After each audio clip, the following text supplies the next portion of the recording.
Hey guys, welcome back to the channel. This is a story about what if Naruto is neglected by family tiger summoner. Before I start, please support for more amazing content and do consider subscribing to my channel and share this video with your friends. This is written by Ninja Knight and link in description and support writer. Let's start the video. The Namikaze chronicles the Blade Edge. The cloud of white smoke sailed into the night sky over the small islands of Wave Country. Its source, a young shinobi by the name of Uzumaki Naruto, genin of the Konohagakure no Sado. The village hidden in the leaves.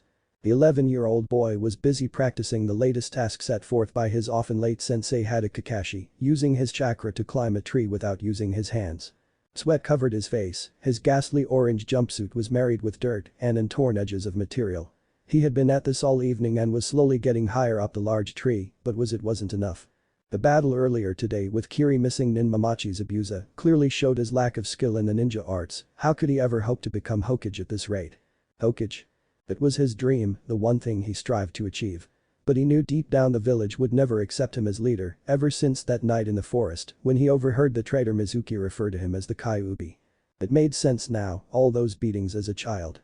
The cold lonely nights, the mobs chasing him everywhere he went. All because the Yondaime had chosen him to be its prison. The Yondaime Hokage, the greatest ninja the village had ever produced, and his own personnel hero had stopped the beast and sealed it into him. He became a ninja to strive towards greatness, to be just like the Yondaime.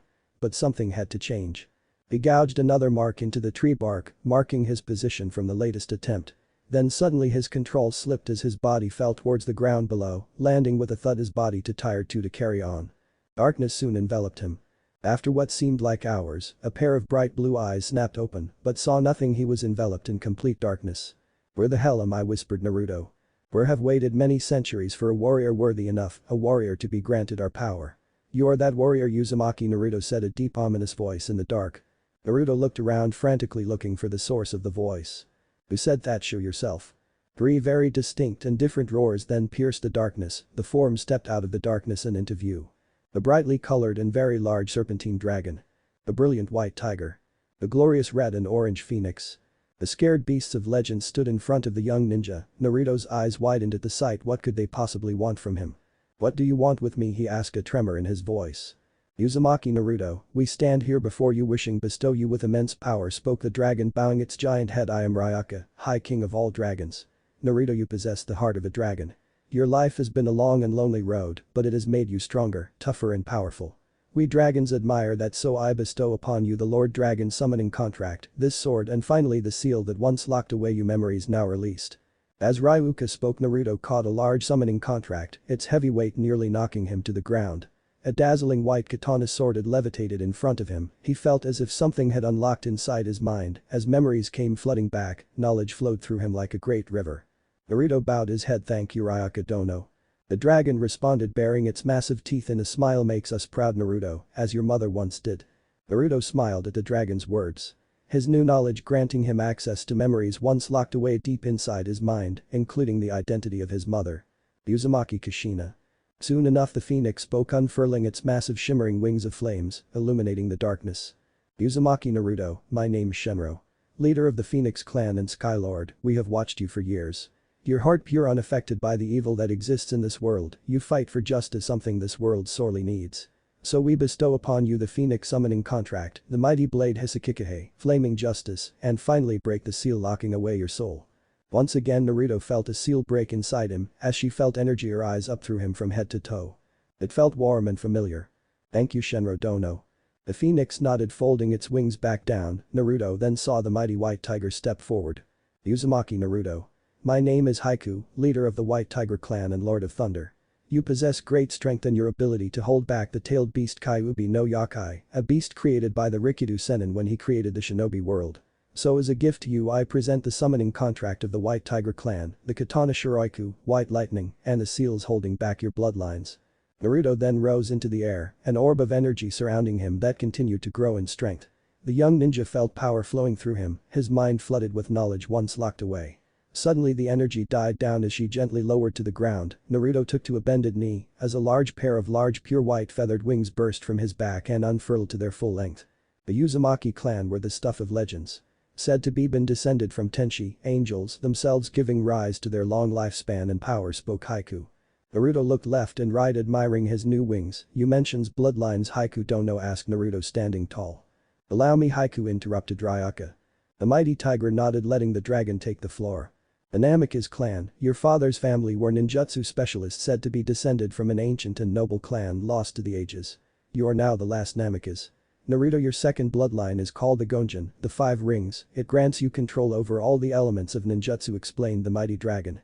Naruto was shocked beyond belief, never in his wildest dreams had he thought he would be standing in front of three creatures of legend. His body humming with energy and power, his mind open and clear. His past unlocked and his future before him. This is so awesome he cheered pumping a fist into the air. The legendary beasts laughing at the display. Now go forth Namikaze Uzumaki Naruto, bring peace and justice to this tainted world, you have our utmost confidence and faith. Naruto nodded smiling at the beast's return to this realm and Naruto faded into the darkness. Returning to reality a new power about to be unleashed. The rise of the new Namikaze. Chapter 2. The moon hung high in the cloudless night sky, a soft breeze blew through the grassy area where the motionless body of young Uzumaki Naruto laid. The pair of bright blue eyes snapped open and adjusted to the darkness, his head was pounding, his entire body ached like nothing he had ever felt before. Suddenly the pain in his head increased to such a degree he passed out, plunging into the darkness of his mind once again. Drip. Drip. It was dark, Naruto's eyes snapped opened. He felt water lapping at his body from all sides, he turned his head, his eyes focusing on a large golden gate, secured with a paper bearing the kanji seal he slowly got to his feet is standing atop the water facing the cage. A pair of menacing red eyes glowed in the darkness behind the golden bars, soon a large ominous shape moved into the light. The dark being of destruction known as the Kyuubi no Kitsune, nine-tailed fox. So my fleshling prison has finally graced me with his presence said the Kyuubi, baring its huge teeth I am pleased you have finally had those blasted seals removed and now allow us to meet face to face. Naruto smiled his bright blue eyes meeting the fiery orbs of the giant fox, what do you know of these seals Kyuubi? He asked. Hardly surprising you weren't aware of them after I was sealed within you by your blasted father. The civilian council of the Konoha was worried about the power that you would obtain, not only were you the son of Uzumaki Kushina my previous container, but also Namikaze Minato their yondaime. The seals were placed on you to lock away your memories of your parents and make you stupid for the lack of a better word, another seal was placed to contain your soul. Thus severing your ties to the formidable bloodline you were born into and your connection to me, the final seal was lock away your bloodline limits themselves. The council thought it would contain you and allow them to do what they wanted, little did they know that if you died, it would release me from my prison explained Kyuubi. Naruto grit his teeth. His fingernails digging into the skin of his palms, those damn counselors had done nothing but treat him like common garbage his whole life. But now it was time to show them what he was truly capable of. What do you want from me Fox asked Naruto calmly, why did you bring me here? The giant fox sat on its hind legs, its nine tails swishing through the air behind it. I have brought you here for two reasons. Firstly I wanted to say hi now we can finally talk. Secondly I will train you but on one condition. Naruto eyed the fox carefully. Foxes were master of deception and trickery. What is this condition? Asked the young genin. I want you to kill a certain individual. Now you sound like that useless Uchiha. Naruto was interrupted by the legendary tailed beast slamming its head into the bars as it let loose an almighty roar, sending ripples out across the water. Do not compare me to those demons, those evil eyes are what caused me to attack your village in first place but that is a story for another time. Do you accept these terms? Naruto placed a finger on his chin, he would need training to control his newly unlocked abilities and who better than a legendary tailed beast. I accept your terms Kyuubi said Naruto folding his arms smirking. The giant fox nodded before it became surrounded by red smoke, the colored mist swirled around its giant body getting smaller by the second, almost as quickly as it appeared it was gone, leaving behind the visage of a young red head dressed in a white kimono, ample cleavage on display, long red locks drifting behind her. Naruto was dumbstruck. Who knew the Kyuubi was his Zohid? Staring his rude Naruto-kun spoke the now human-sized Kyuubi. Naruto quickly shook his head, clearing his mind of dirty thoughts. Kyuubi? The young woman nodded yes. I thought this would be a more suitable way to train you, we will train here in your subconscious anything you learn here you will be able to use in the real world. Will we have enough time? Asked Naruto. Kyuubi smiled nodding her head for every day that passes here, only a minute passes in the real world. But I think we need to change the scenery she said clicking her fingers. The sower soon changed into an open grassy field, filled with wooden targets and trees a soft wind blowing through the area. Wow. This is your subconscious Naruto, everything here is in your control so shall we begin, said the fox woman smiling. Naruto nodded with vigor, he would finally be able to show everyone finally what he was made of. The next morning the sun was rising over Nami no Kuni, blinking against a bright light assaulting his eyelids. Naruto groaned as he sat up rubbing his face, the memories of his subconscious training sessions with Kyuubi increased the intense ache his body was feeling. The tailed fox woman was a damn slave driver, he's never worked that hard in his life. As suddenly his eyes focused on a figure stood just in front of him, a young girl with straight black hair dressed in light green kimono, carrying a basket filled with herbs and plants. "Hello there. You know it's dangerous to sleep outside, right?" she said. Naruto slowly got to his feet. "I'm sorry, I must have fallen asleep, I was training, you see." The girl cocked her head to the side. "Oh, I see, judging by your headband you must be a ninja of Konoha." "That's right, Uzumaki Naruto is my name," said the genin proudly, trying not to give too much away. "What's yours?" he finished. "I'm Haku, I was out this morning collecting some medical herbs for my father." "And this is no civilian, she has the same chakra signature as the Kiri hunter nin from the fight with Zabuza," he thought. "Haku," said Naruto, gaining the girl's attention. "Your father wouldn't happen to carry a large sword and hail from Kurigakure no Sato, would he?" inquired Naruto. The shock registered on the young girl's face was confirmation enough. "How Watwo are you?" she stuttered. "Who I am exactly will be explained in due time, but I wish for you to relay a message to your father," he said, looking directly into the young girl's eyes. "Once Gato has been dealt with, I wish to offer him a chance to stop running and live a better life. Can you give him that message?" Haku nodded. "Yes, I can deliver that message to him, but tell me, why do you want to help us so badly? No one has ever cared that much before." "Because everyone deserves a second chance, we must all have a reason to fight to protect the ones we love," said Naruto, smiling before turning walking away. "You are an interesting one, Uzumaki Naruto," she thought before disappearing back into the forest, returning to the hideout. "Do you think it was wise to let her leave just like that, Naruto?" asked Kyuubi in his mind. "Yes, I sense goodness in her," replied Naruto through this mindscape. "Everyone deserves a second chance, Kyuubi, plus her father would be an outstanding Kenjutsu sensei." "Well, I can't fault on that point, you would be more dangerous with a spoon at the moment," mocked the great-tailed beast from behind the seal on the boy's stomach. "Thousands of years old, and that's the best comeback you've got," he replied with a deadpan voice. "You just wait until I get to back down here, boy, your ass will be mine," thundered Kyuubi. Yeah, whatever you say, Kyuubi." By the time Naruto made his way back to the bridge builder's house, everyone was still asleep, so he smoothly and quietly climbed the stairs and entered his room. Climbing under the covers and quickly falling into the deep sleep, resting his tired and shattered body. Several hours later, Naruto was awakened by a scream and raised voices coming from outside. As he bolted out of bed, he rushed to the window, his eyes widening at what he saw. Tsunami and her son captured and at the mercy of two of Gato's thugs. The shirtless and scarred bandit samurai grabbed Tsunami around the throat, bring her closer to him. The young mother turned her head away from the foul stench of the man's breath, while his partner kept a tight hold on Inari. "Hey Zauri, she looks like she could be fun," the one-eyed man said, leering at Tsunami. "What do you think?" "Baraji, just get it over with," said Zauri, "we have a job to do." "Fine, whatever," replied Warage, pulling his sword, readying it to kill his prisoner. "Please, not in front of my son," pleaded Tsunami.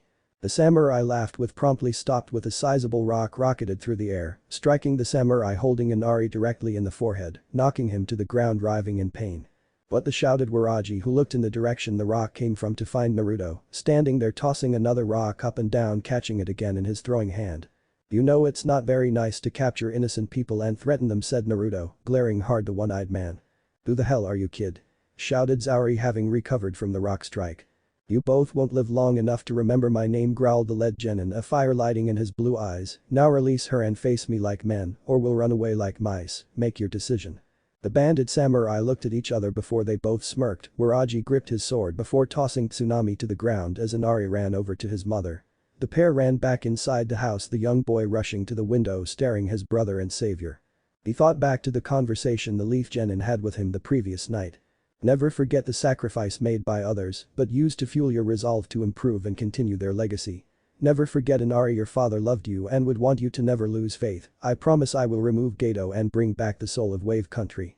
Inari remembered staring at her father's face in its photo frame, Naruto's words striking home. The young boy knew what he had to do. He would continue what his father started. He continued to stare out of the window as his brother prepared to face the samurai.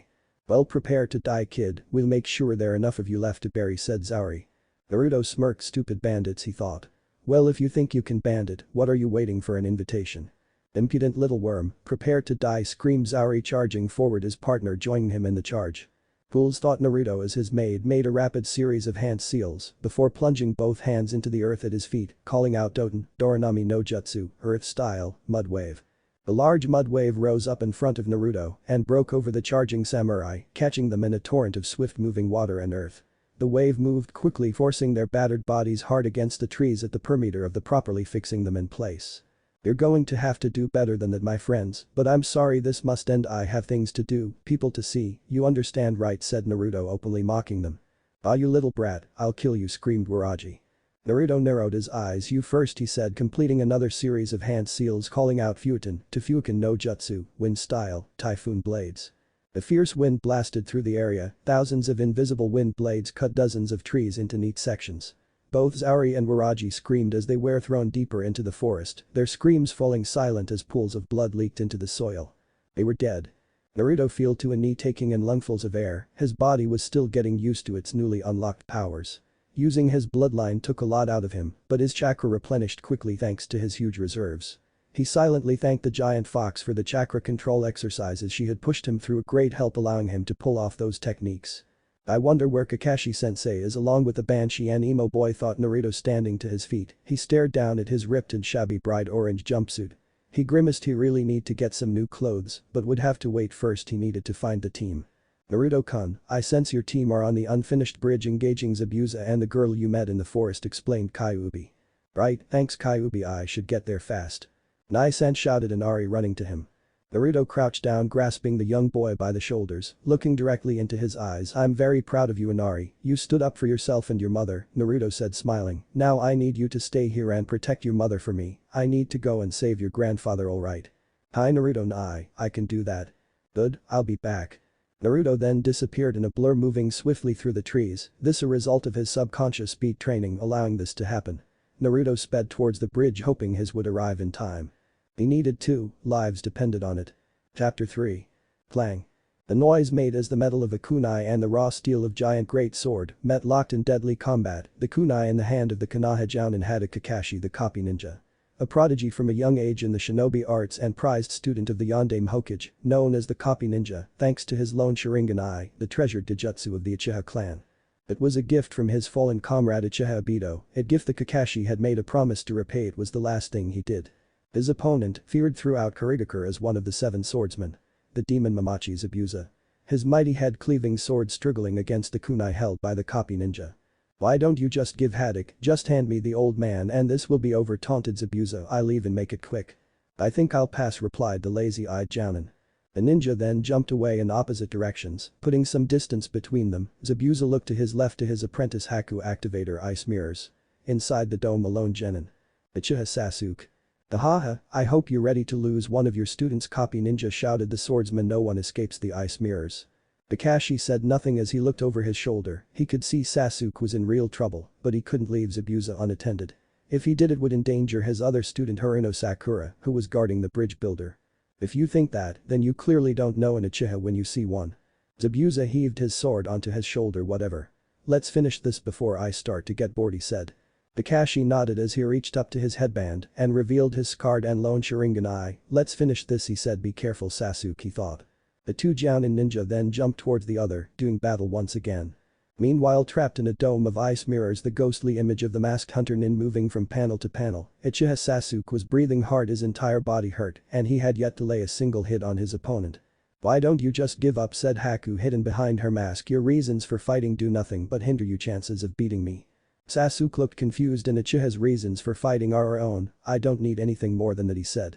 Then you are doomed to fail, replied Haku, who made a single hand sign as senbon needles composed of water and ice descended from the room, the dome. Sasuke dodged as best he could in the limited space the dome provided him, but many of the needles struck home. The pain in his body increased tenfold as the famed last Uchiha dropped the ground. Utterly defeated. Hoenn Uchiha will not be defeated by this. Wiklingi must kill Itachi. It is my Gomi vengeance, thought Sasuke, power building up behind his eyes as they turned from jet black orbs of the night to blood red, a single kami in each. He had unlocked the Dijutsu of the Uchiha. The Sharingan. Haku moved out, the mirror senbon needle in hand. The hunter ninja ready to strike the final blow. Believe me when I say I take no pleasure in ending your life, but it is Zabuza-sama's will, and it must be done, said Haku. "No, I will not let it end this way, not will Itachi." Still breaths, thought the Uchiha as the Senbon needle descended ready to kill. Sasuke reacted quickly, his prone body phasing out, a Bunshin clone, as he reappeared behind Haku, his fingers rapidly making hand seals before he called out. Peyton, Kakakyu no Jutsu, fire style, great fireball technique. A large fireball erupted from the mouth of the genin, enveloping the dome in flames. Sasuke soon ending his technique, the masked hunter and in nowhere to be seen. "Once again you failed to realize you lack the strength of will to defeat me," said a voice from behind the leaf genin. Sasuke turned to see that the hunter ninja unharmed, protected by the mirrors, his eyes widened, his body trembled, he don't even notice the Senbon needles descend once more. Until a scream pierced air over the mist-covered bridge. At the bridge entrance, Haruno Sakura, the only kunoichi on the team, stood kunai in hand protecting the bridge builder. Her worry was increasing by the second, the mist covering the bridge, blocking her vision of her sensei and her precious Sasuke-kun. She prided herself on being the Uchiha's #1 fangirl. A scream filled the air, it pierced her very soul, it sounded like Sasuke. "Sasuke-kun," she screamed. Meanwhile on the bridge, Zabuza's laugh filled the mist surrounding Kakashi. "It seems you were wrong, Kakashi, about your precious student." Kakashi taunted the Kiri missing nin. Sasuke Kakashi thought sadly he had failed to protect his students. Before he could wallow in self-doubt and failure, a voice called out loudly through the mist. "Suiton, Suryuiton no Jutsu, water style, water dragon technique." Suddenly the mist cleared as a large water dragon rose up over the edge of the bridge and dived towards the swordsman, who jumped away avoiding the attack. "What the?" said Kakashi. A shadowy blur then appeared on the bridge and raced towards the ice mirror dome, rapidly making seals as the mist cleared, quickly disappearing. His target revealed. The shadow called out. "Oten, Iwajin Katsu no Jutsu, earth style, fist of rock." A large earth-made fist gathered around the new arrival's closed hand, its heavy weight striking the mirror. The shock wave easily shattering the mirror into hundreds of pieces, the shadow then quickly grabbed Sasuke and disappeared from the dome. Haku, surprised by the new arrival, failed to notice the burning explosive note that had been left on the furthest mirror, that was until it exploded, sending a tower of flame into the air and breaking the remaining mirrors. Haku was sent flying through the air, landing hard on the concrete surface of the bridge. "What is this?" Kakashi demanded Zabuza. The copy ninja focused his single eye as the new arrival came into view, his back to them, the bright orange jumpsuit, a dead giveaway to the person's identity. Even if the bright blonde hair wasn't enough. "Naruto." Uzumaki Naruto turned, looking over his left shoulder. "Hey sensei, how's it going?" asked the blonde jovially. "Would you mind explaining where you've been the last 2 days?" "In due time, Kakashi sensei, but we have a mission to finish," said Naruto before he looked down, having been alerted by a groaning noise at his feet. "I didn't need you to save me, dope," said Sasuke weakly. Naruto glared hard at the fallen emo boy. "Shut your face, Uchiha, before I decide to leave your sorry ass to die next time." Sasuke just groaned in response. "Damn dope," he thought. Zabuza laughed at the little exchange. "You have very weird students, Kakashi, but that blonde boy is an interesting one. To destroy one of Haku's mirrors, like his did, is an accomplishment," noted the swordsman. "Yes, an interesting one indeed," thought Kakashi. He wondered what had brought about this change in the orange-wearing ninja. He sensed something was very different about the boy. Something he couldn't quite figure out. Zabuza readied his sword. "Shall we finish this, Kakashi?" "Yes, I think we should," replied the jounin as he reached into his flak jacket, pulling a scroll from its holder before taking a swipe of blood from a wound Zabuza had inflicted earlier. He swiped his blood-covered thumb down the center of the scroll and then slammed it into the ground, calling out, "Doten, Kuchius. Tsuga no Jutsu, earth style, summoning technique. Tracking fang technique." Zabuza soon found himself trapped. A pack of ninja dogs held him in place, jaws and teeth sinking into his flesh, the Kirin wincing in pain at the feeling of sharp teeth penetrating his skin. He was trapped. "You want this to end," said Kakashi, standing to his full height. "My nin dogs now have your scent, you're trapped in their iron bite. Now it's time to show you my one true original technique," he finished as he crouched slightly, his right hand down, his left gripping its opposite at the wrist. Lightning energy gathered around the famed Konoha ninja in a ring. "Bakiri, lightning blade." Kakashi then unleashed a burst of speed, hurtling towards the deadly Kiri missing nin. Kakashi leaped up, rearing back his lightning-covered hand and thrusting it forward. His Sharingan eye caught sight of Haku, who had suddenly appeared in front of her master, protecting him. "I will not allow you to kill Zabuza-sama," cried Haku. However, it was too late to stop the attack as the copy ninja's lightning-encased hand plunged into its target, but not the one he was expecting. A earth and rock barrier had surrounded the Kiri ninjas, protecting them from the lightning-based attack. Kakashi pulled his head out as the earthen barrier fell. "Naruto, what are you doing?" "Kakashi-sensei, please don't kill them," pleaded Naruto, the source of the barrier that had protected the pair. "I believe they deserve a second chance." Kakashi eyed his student carefully. He was wondering if the young boy had completely lost his mind, but it dawned on him they could be of some use to Konoha. Alright Naruto. The pair of Kiri ninjas were observing the exchange with interest as Kakashi released Zabuza from his nin dog trap before stuffing his hands into his pockets. The group of ninja were interrupted by the sound of clapping behind them coming from the uncompleted end of the bridge. It was Gato. The crime lord who had invaded Wave along with his army of thugs. Who would have through the great demon of Kiri wound be beaten by Leaf Ninja and kids at that, sneered Gato. It seems my faith was misplaced in you Zabuza. What do you want Gato? The small man tapped his cane onto the concrete as his army of thugs stood behind him looks itching for a fight. I want that old man dead, shouted Gato, but now I get the chance to kill you as well. Besides, these Iwa ninjas I found accepted a much lower offer for their service. Out of the crowd of samurai stepped forward two Iwa ninjas, each a scratch through their headbands. Missing Nins, the male of the pair, was a hulking man mountain of a ninja, his bulging muscle barely contained by the material of his clothing, the woman beautiful and slender with bright green hair. Kill them all, screamed Gato as his men rushed towards the ninja. Naruto then walked up standing side by side with Zabuza. Zabuza-san, I'll make you a deal, if I kill more thugs than you both, you and Haku will return to Konoha with us. The Kiri ninja mulled this offer quickly. It would be nice to finally stop running, he thought before looking at Naruto directly in the eye. What if I win? He asked. Then you can go on your merry way. Zabuza hefted his sword to his shoulder as Haku stood ready to attack. You got yourself a deal kid, let's cut loose, said the swordsman. Naruto nodded happily. Alright. Kakashi just stood shocked. What happened to the slightly idiotic hyperactive knucklehead ninja that was Naruto before they left? He would definitely need to report this to the Hokage. "Na-sensei, are you okay?"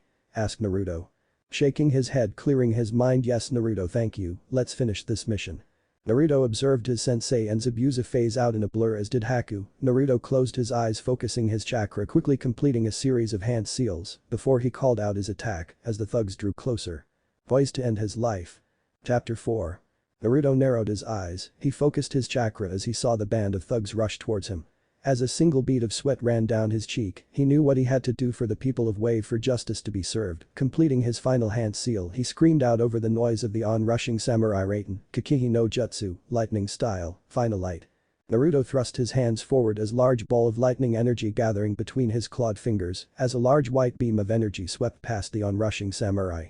Men and bodies were sent flying into the air, crashing into the water below. Naruto took a fight stance, smirking at his enemy. Naruto is off the ninjutsu for a bit, it's training your newly opened bloodline limit, echoed Kyuubi in his mind. Right, replied Naruto through his mind. Naruto ducked as katana blade sailed over his head. Naruto jumped into the air and rocked the lone samurai attacker with a solid roundhouse kick. His body was sent flying back, skidding along the surface of the bridge, talking his cohorts with him. You are all scum, screamed Naruto following that swine Gato. Now you will all face justice by my hand. He finished throwing his hand to the side, calling out Shiroiku, white lightning. His gift from the White Tiger clan appearing in his hand, gleaming in the sunlight. You think you can take us all, brat? You and that toothpick, taunted one of the samurai, causing the others to laugh. Naruto glared hard at the thugs. You will all do well to remember your place. Come on, let's just kill this kid. Yeah. Let's get him. The band of thugs facing with Naruto rushed in again, unknowingly charging towards their own deaths. In an instant Naruto pushed the blade free from its scabbard with his thumb, his chakra building before he screamed out. Itoryu Ii. Kari Tora, one sword style, draw and resheath technique. Hunting tiger. As Naruto unsheathed his sword, a large crescent-shaped energy blade rushed towards the onrushing samurai. A large explosion billowed into the air, leaving behind the bodies of a few dozen samurai, all dead at his feet. Ami-sama, Kakashi, where did you find this kid? Asked Zabuza, very impressed with the kid's kenjutsu skill. I have no idea, he responded. Naruto, what happened to you? Thought the copy ninja. From his prone position, Uchiha Sasuke had the perfect viewpoint. He was witnessing the dead last of his academy class lay waste to dozens of samurai, almost like they were nothing, his teeth gnashed in anger. How does he have this power? He deserve it more, I need to kill him, raged the young Uchiha. That idiot, he'll never be better than Sasuke-kun, thought the pinket. As Naruto sheathed his blade. A shadow phased into view behind him, it was one of the larger missing Iwa ninja. A giant fist raised into the air, ready to crush the young leaf ninja under its weight. The fist impacted the bridge surface, kicking up a cloud of dust. Naruto shouted, Kakashi, seeing his student take the hit. You're going to have to try better than that, Rocky-chan, said a voice as Naruto appeared unharmed some distance from the Iwa nin, who was growling in anger at the nickname. Seijin, do not let that little brat rattle your cage, shouted the female Iwa nin. Naruto smirked, clearly have achieved his goal of angering his rather large opponent. He placed his sword on his back as a white cloth appearing diagonally across his chest, securing it place. Well, want to try again? Seijin screamed in rage. The hulking Iwanin was always slow in thought and quick to anger. A very useless combination in a shinobi. You're dead now, brat, screamed Seijin. Naruto smirked, however that soon dropped from his face when Seijin slammed his giant fists into the ground. The Iwachuanin screamed out Doten, Aritsu no Yorai, Earth Style, Royal Armor, Earth and giant slabs of concrete, then gathered around Seijin until he stood 10 feet tall with giant fists and the body of a rock golem. "You ready to die, brat?" screamed Seijin. Naruto simply curled his fingers. Seijin screamed in rage and dashed forward, the ground shaking under his heavy pounding steps. Naruto rolled forward and phased out and reappeared standing at the edge of the bridge, the misty and choppy waters of Nami below. "Oraki-chan," Naruto shouted. Seijin growled under his breath, he turned his hulking rock-covered body and charged towards Naruto. "That's it, come on a little more," whispered Naruto. As the hulking Iwanin drew closer, Naruto thrust his fist forward before calling out Ninpu. Ichikasui, ninja art. Chain spike. A long length of gray metal chain links extended out from Naruto's arm at the tip, a deadly needle-sharp spike. The metal chain easily penetrated the rock-covered Seijin's body before wrapping around the leg. Naruto once again focused his chakra and made a single seal. Once again he called out of the battle noise. Raiden, Kasurai no Jutsu, lightning style, chain lightning. A large electrical current raced down the chain, it soon enveloped the rock-clad Iwanin, who screamed in pain. However, soon his entire body dissolved into a pile of mud. Naruto looked left to right before jumping into the air, avoid a reappearing Seijin's attack. Tsuchi Bunshin, thought Naruto. Naruto, you need to end this, soon strain your bloodlines are placing on your body will soon be beyond my healing factor, your body just isn't used to its new abilities, said Kyuubi. Understood. Naruto once again extended his hand to the side calling back Shiroiku, he then disappeared in a blur of speed, dashing towards the Iwa ninja, who turned just in time to see Naruto slash with his blade and reappear into view crouched behind him. Naruto stood to his full height and sheathed his blade, with a final click, Seijin's chest exploded into a plume of blood as slash mark extending from hip to shoulder at Toryu. "Haraseki, one sword style Hell's Gate," whispered Naruto. "Naruto, look out!" screamed Kyuubi. Naruto looked over his shoulder to find the second Iwa ninja leaping towards him, attacking from his blind spot. But the Leaf Genin reacted quicker, moving in a blur speed, missing the heavy rock-encased punch. The Kunoichi landed at the spot Naruto once stood, her eyes darting from left to right searching for her prey. But it soon found her. Naruto was his position high above descended to the ground, his fist in front cutting a path through the air. He disappeared in a blur of speed and reappeared just above the completely oblivious Kunoichi. He called out Kasoku. Shindu Jayasha, high gear, impact driver. The resulting impact was devastating as the female ninja had no time to react before her entire body was sent rocketing to the ground, so hard she blasted a hole directly in the concrete surface and falling into the waters below. Naruto stood staring down through the hole, ensuring his enemy was defeated. He turned and walked towards his sensei and Zabuza. The bodies of dozens of samurai littered at their feet. He didn't say anything as he passed and stood over the cowering form of Geto. "Please don't kill me," whimpered the crime lord. "Give me one reason why I shouldn't," growled Naruto. The almost crying criminal tried to crawl away, only for Naruto to place a foot on his back holding him in place. "You will pay for the crimes you have committed against the people of Wave," Geto growled Naruto as he hauled the tiny man to his feet and threw him into the air. He sailed over the edge of the bridge, only to be caught and secured by a chakra chain courtesy of Naruto, which left him swinging above the water. Naruto smirked at his handiwork before turning around. He was met with the shocked faces of Kakashi, Zabuza and Haku. "What? Nothing, but you know I'm going to have to tell the Hokage about this, right?" Kakashi stated nervously, somewhat shocked at the blonde's display once moments ago. Naruto just smiled and nodded. "I know, Kakashi-sensei," he said before turning to the Formkiri swordsman and his young apprentice. "I think I won the bet, Zabuza-san." The masked missing nin nodded, folding his arms. "I believe you did, Gaki, looks like we're going to Konoha." Then suddenly, out of the mist that shrouded the very end of the bridge, a loud cheer rose up as dozens of rogue samurai appeared. "Hey! That Gaki killed our meal ticket, let's get him," one of them shouted before they all rushed forward.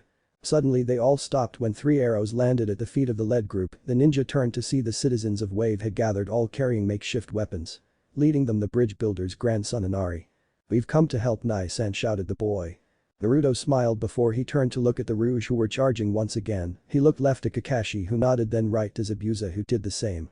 The blonde then make the distinctive hand seal of crossed fingers, calling out. "Page Bunshin no Jutsu." In clouds of smoke, dozens of Naruto clones appeared on the bridge, followed by dozens of copies of the Kakashi. Zabuza followed suit with his water clones, the three ninja and their clones, then jumped into the melee. The bodies of samurai were sent flying everywhere as the battle raged on for only a minute or two, the hapless attackers no match for a rampaging blonde genin and two seasoned jounin. That afternoon with the battle over and the bodies of the dead samurai pushed into the sea, Gato was hauled up from his hanging position under the bridge. He was swiftly knocked out and placed into a ceiling scroll by Kakashi. Team 7 stood at the bridge exit no completed by Tezuna's workers and the exit gate painted red, proudly displaying the bridge's new name. "I think it's a great name," Gigi said. Inari. "Indeed, 2chan, a fine name for our savior," said Tsunami. The name the bridge was given. The Great Naruto Bridge. As the people of Wave watched their savior's departure, Inari ran ahead and shouted, his small voice carrying through the air to reach Naruto. "Thank you, Nai-san, don't be a stranger." Naruto smiled, turning to Wave. "Goodbye, take care guys," he shouted. The journey to Konoha wasn't long, but it certainly gave them all something to think about. "I need to train more, these powers are a gift to protect everyone," thought Naruto. "Indeed, Naruto-kun, I shall help in your fight," replied Kyuubi. The obsidian eyes of an Avenger Uchiha were boring holes into the back of the blonde. The power he had displayed on the bridge shouldn't belong to him, they belonged to an Uchiha, and soon they would. "Soon your power will be mine, dope," he thought. The pink-haired howler monkey just had a stars in her eyes, gazing at her beloved. "Oh, Sasuke-kun is so cool," she thought. "So misguided. I look forward to this Gaki's progress, he sure is an interesting one," thought the Form-Kiri swordsman. "Well done, Naruto-kun, you discovered your reason to battle," thought Haku. "May you never lose that goal."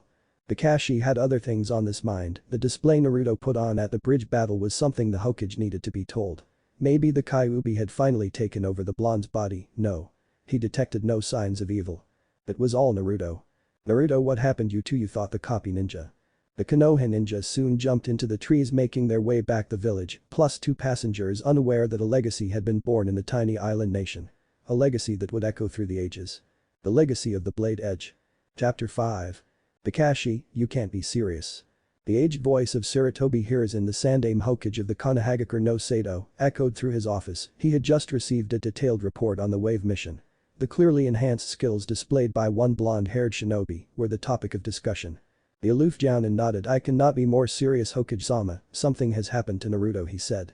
The Sandaime sighed before standing up and walking towards the large window. Its view over the village in the daytime sunlight was breathtaking. The old ninja's mind raced with the details of his adopted grandson. "Excellent work, Kakashi, please keep an eye on Naruto and report back to me your findings," ordered the Sandaime.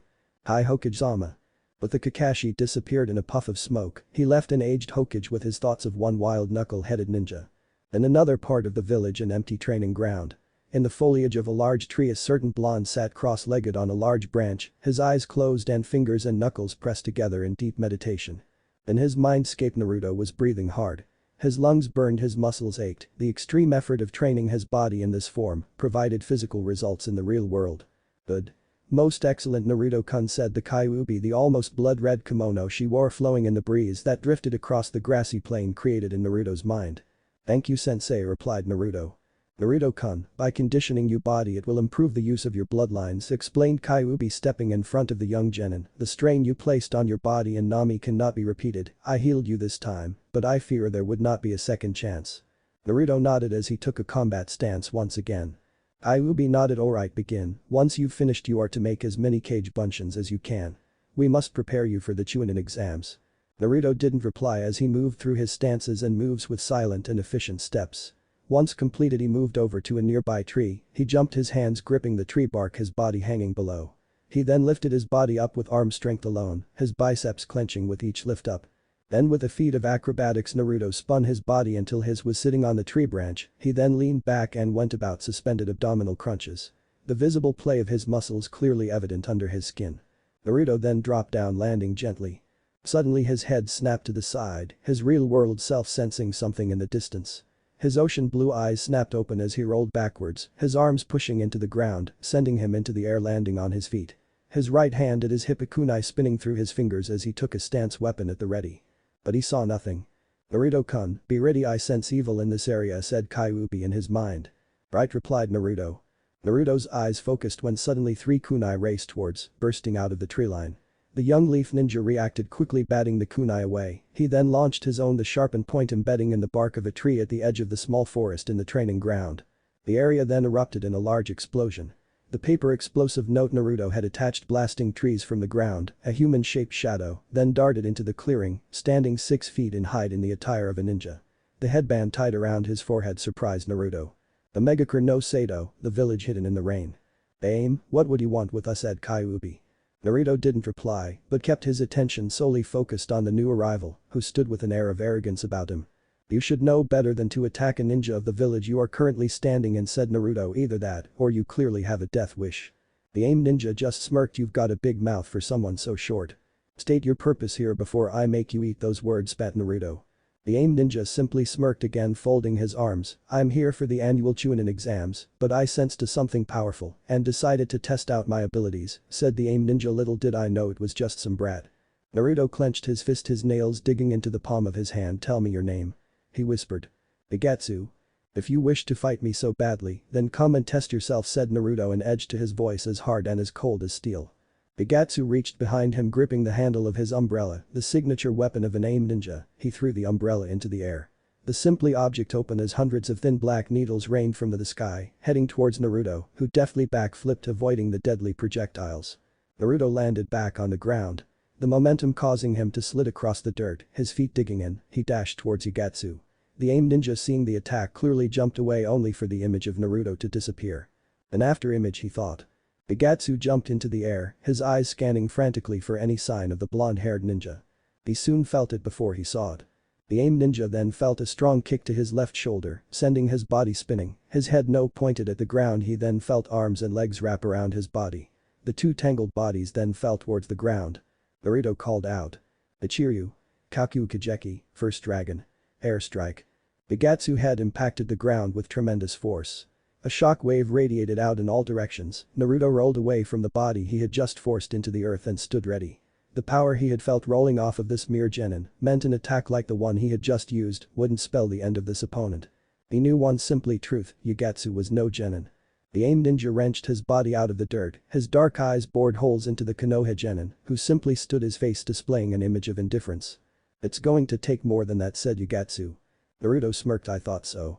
Bigatsu clenched his fist before his body dissolved into a puddle of water. Naruto jumped back, putting some distance between himself and his enemy. Blue eyes scanned the area, his body humming with energy. Naruto's eyes widened as he felt an immense heat coming from behind him. Bigatsu smirked, having unleashed a large fireball streaking towards the young blonde ninja. His eyes widened as large explosion filled the grassy area of the training field. "It seems you failed my test, young genin," said Bigatsu. The AIM ninja soon had his mouth firmly shut as a heavy fist impacted his jaw. His body was sent rocketing into the tree line. The sheer force breaking trees in half as his body crashed into the dirt. Naruto soon appeared above the clearly broken body of his enemy. "It seems you failed your own test," Baka said Naruto. Bigatsu tried to speak, blood clogged his throat, only a gargle escaped his lips before his eyes closed. Naruto closed his own eyes and disappeared in a flash, but his sudden departure meant he missed the body of the AIM ninja break into a puddle of water. The unharmed body of Bigatsu then stepped out from behind a tree, smirking. "The master must be informed of this," said Bigatsu before disappearing in a flash. Naruto appeared in a flash, stood atop the railing on the roof of the Hokage Tower. His bright blue eyes staring out over the village. "It's a beautiful sight, isn't it?" said an aged voice from behind. Naruto smiled, looking over his shoulder. The Sandaime Hokage Sarutobi stood, his pipe hanging from his mouth, his robes fluttering in the breeze. "Gigi, I was wondering when you would come to speak with me," said Naruto, looking out over the village again. Sarutobi walked towards the railing, standing next to his adopted grandson. "It seems we are both seeking answers, Naruto." "Did you know of the seals that were placed on me?" asked the blonde. Sarutobi sighed. He knew this day would come, but he hoped it wouldn't be this soon. But the world was often unpredictable, no more so than Uzumaki Naruto. "It was the night the Kyuubi attack started the Sandaime. As you know, your father the Yondaime sealed the Kyuubi into your body, but before any of us could reach you, waylaid by the chaos of the battle. You were found crying on the ground some distance from your father's body. You appeared fine and we suspected nothing but." Naruto looked down at the aged Hokage. "But what, Gigi?" On the ground nearby was a dead ninja belonging to Rutan group, supremely loyal to Danzo. Naruto fist clenched in anger. "Danzo, a scheming war hawk," he thought. "Naruto-kun, you must be careful around Danzo," said Kyuubi in his mind. "He may be as old as the Hokage, but he is something not to be messed with. We must bide our time." "You're right, Kyuubi, in time I will send Danzo to the Shinigami myself," he replied back. He was broken from his revere as the Hokage spoke up. "Naruto, I'm so very sorry I was unable to protect you. You have failed your father's dying wish." Naruto smiled and jumped off the rail and walked away, but not before he placed a hand on his surrogate grandfather's shoulder. "Worry not, Hokage-sama, I know you did all you could," Naruto said, smiling. "My faith in you or this village has not faltered, besides you will need something to take that hat from you eventually," said Naruto, smiling a foxy grin. Sarutobi released a breath he didn't even know he was holding, but he couldn't have been more proud than he was at this very moment. "Minato, Kushina, I wish you could be here to witness the birth of the true Naruto," thought the aged ninja. Somewhere else in the village, Naruto was walking down a street, he sensed movement behind him and saw a rock following him. "Konohamaru," mentally sighed Naruto. The blonde disappeared in a cloud of smoke. Almost as soon as he did, the rock flipped over, revealing the Sandame's grandson Konohamaru and his friends Yuden and Mogi. "Where did he go?" shouted Konohamaru. Suddenly it was as if time slowed as Naruto appeared directly in the center of the three friends and held a kunai poised ready. Naruto leaned down and whispered in the young boy's ear. "Ooh." Konohamaru jumped straight out of skin, screaming in fear, his friends doing the same. Naruto chuckled at the sight as he placed his kunai away. "That wasn't funny, Oyabun, boss," shouted Konohamaru. "Well, it's your own fault, rocks don't follow people, kid." Konohamaru pouted, folding his arms. "I told you, Konohamaru, it wouldn't work, the boss is just too good," said Yuden. Naruto just laughed at the three as they started to argue until a loud screech pierced the air. Almost the sound a howler monkey would make. "Naruto?" Naruto turned to see Sakura stomping towards him. "Yes, Sakura." The pink-haired genin looked steamed. "Kakashi-sensei called a meeting, he sent me to find you, you're an hour late, Baka," she screamed. "Hey Oyabun, is she your girlfriend?" asked Konohamaru. Naruto sighed and bonked the kid on the head, knocking him to the ground. "Get real, Konohamaru." Konohamaru swiftly righted himself. "Yeah, I sure you could do much better than a pink-haired howler monkey," Konohamaru said, smiling. Naruto almost failed to contain his laughter as he noticed a fire erupted in both of Sakura's eyes, the flames stoked higher and higher by the second. "Time to go." "Hey kid, better run," Naruto said as he took off running in the other direction. "Boss?" Konohamaru wondered before he caught the angry look into Sakura's eyes. "Boss, would up don't leave is with that thing." The three kids then took off running, following Naruto. "Get back here, you little brat," screeched Sakura. Konohamaru ran as hard as he could before he ran into the something hard, knocking him to the ground. "Ouch." Konohamaru was then lifted into the air, a hand grabbing his shirt and scarf. "Hey you little brat, that hurt," said a young genin from Sunagakure no Sato, his face covered in purple painted lines and a black jumpsuit and a bandaged object hanging on his back. "Kankuro, leave the kid alone before he finds out." "Don't worry Temari, this will be over before you know it," he said. He suddenly stopped when he felt the cold steel of a kunai at his neck. Kankuro turned to meet the ice blue eyes of Naruto. "How did he get behind me?" thought Kankuro. "Drop the kid or I drop you head from your shoulders," hissed Naruto. "Fukuku, now why should I listen to you, brat?" taunted Kankuro. Naruto tightened grip, pressed the point of his blade into the skin of Kankuro's neck. "Because your life will not be the only I will end if you do not comply," said Naruto as Kankuro turned his head to find an exact copy of Naruto holding a kunai to Temari's neck. Seeing no way out of this situation, he dropped Konohamaru. The young boy landed promptly on his backside. "You okay, Konohamaru?" asked Naruto, not once releasing his captives. "I'm good, Oyabun. Now we're all going to relax and act as ninja should, but first call out that red head hiding in the tree," said Naruto as the two Suna ninjas' eyes widened. Then a whirl of sand said red head appeared on the ground as Naruto released his captives and stood with the youngsters as Sakura finally arrived. "What's your name?" asked the red head.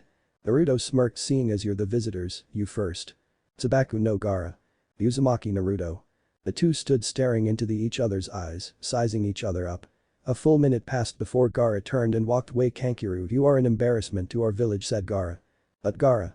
"Shut up or I will kill you." Kankuro promptly shut his mouth.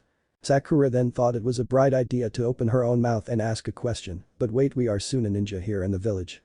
It was Temari who answered, "We are here for the annual Chunin exams." But the three Suna genin departed. Naruto stood there watching their retreating forms. "Tsubaku no Gaara, I will look forward to your meeting and the exams," he thought. The five some then left themselves, Naruto and Sakura heading towards their sensei's meeting, the Konohamaru Corporation off to find more mischief. An interesting exams indeed. Chapter 6. Uchiha Sasuke, the last of the famed and great Uchiha clan. One of the founding clans of Konoha dating back to the time of the Shodaime, until one fateful night that Sasuke's older brother Itachi slaughtered the entire clan, leaving only Sasuke alive. It had turned the young ninja into a bloodthirsty avenger, his one mission to kill Itachi and avenge his clan. But at his current power level he knows that would not be possible, he needs more power, that he is sure. Now he knows exactly where to get. His dark eyes were currently staring into the back of one Uzumaki Naruto. He had witnessed the supposedly dead last defeat samurai and Iwa ninjas and Nami, which a power unknown to everyone else. Where did he get this power? How can I make it mine? The question burning in Sasuke's mind, all he knew was he needed power to kill Itachi and Naruto could provide that power.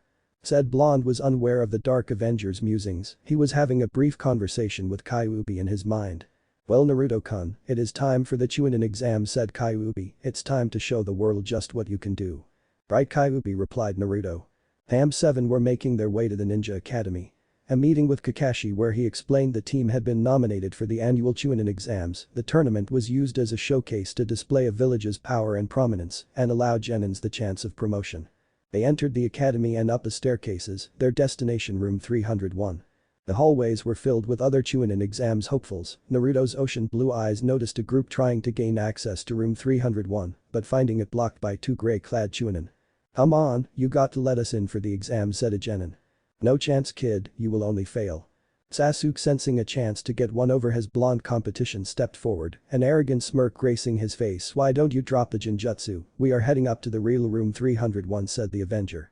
Naruto simply shook his head and slapped a palm to his forehead. Foolish little Uchiha said Naruto, causing Sasuke to grit his teeth, the blonde voice sounding like Itachi's. It was a test to weed out the weakest entrants, you've just made our job harder baka. Shut your mouth dope hissed Sasuke. Yeah shut your mouth baka, Sasuke-kun is twice the ninja you will ever be screeched Sakura. Naruto smirked clearly enjoying getting under his supposed teammate skins. It was then another voice interrupted their altercation. You three rookies have to make so much noise. Naruto looked over to see three new arrivals, the white pupilless eyes of Hyuga Neji. A branch house member of the most noble clan of Konoha. Since the clan's formation it had been separated in two very distinct groups. The main house and the branch house each serve a purpose. The branch was to protect the main family members. Should a branch house member be captured or killed, a seal known as the cage bird seal would seal the prized jutsu of the clan, the Byakugan away forever. His companions were a bun-head girl carrying a large scroll and a kid dressed in green spandex. Naruto did not recognize these two, but was very freaked out by the size of the green spandex boy's eyebrows.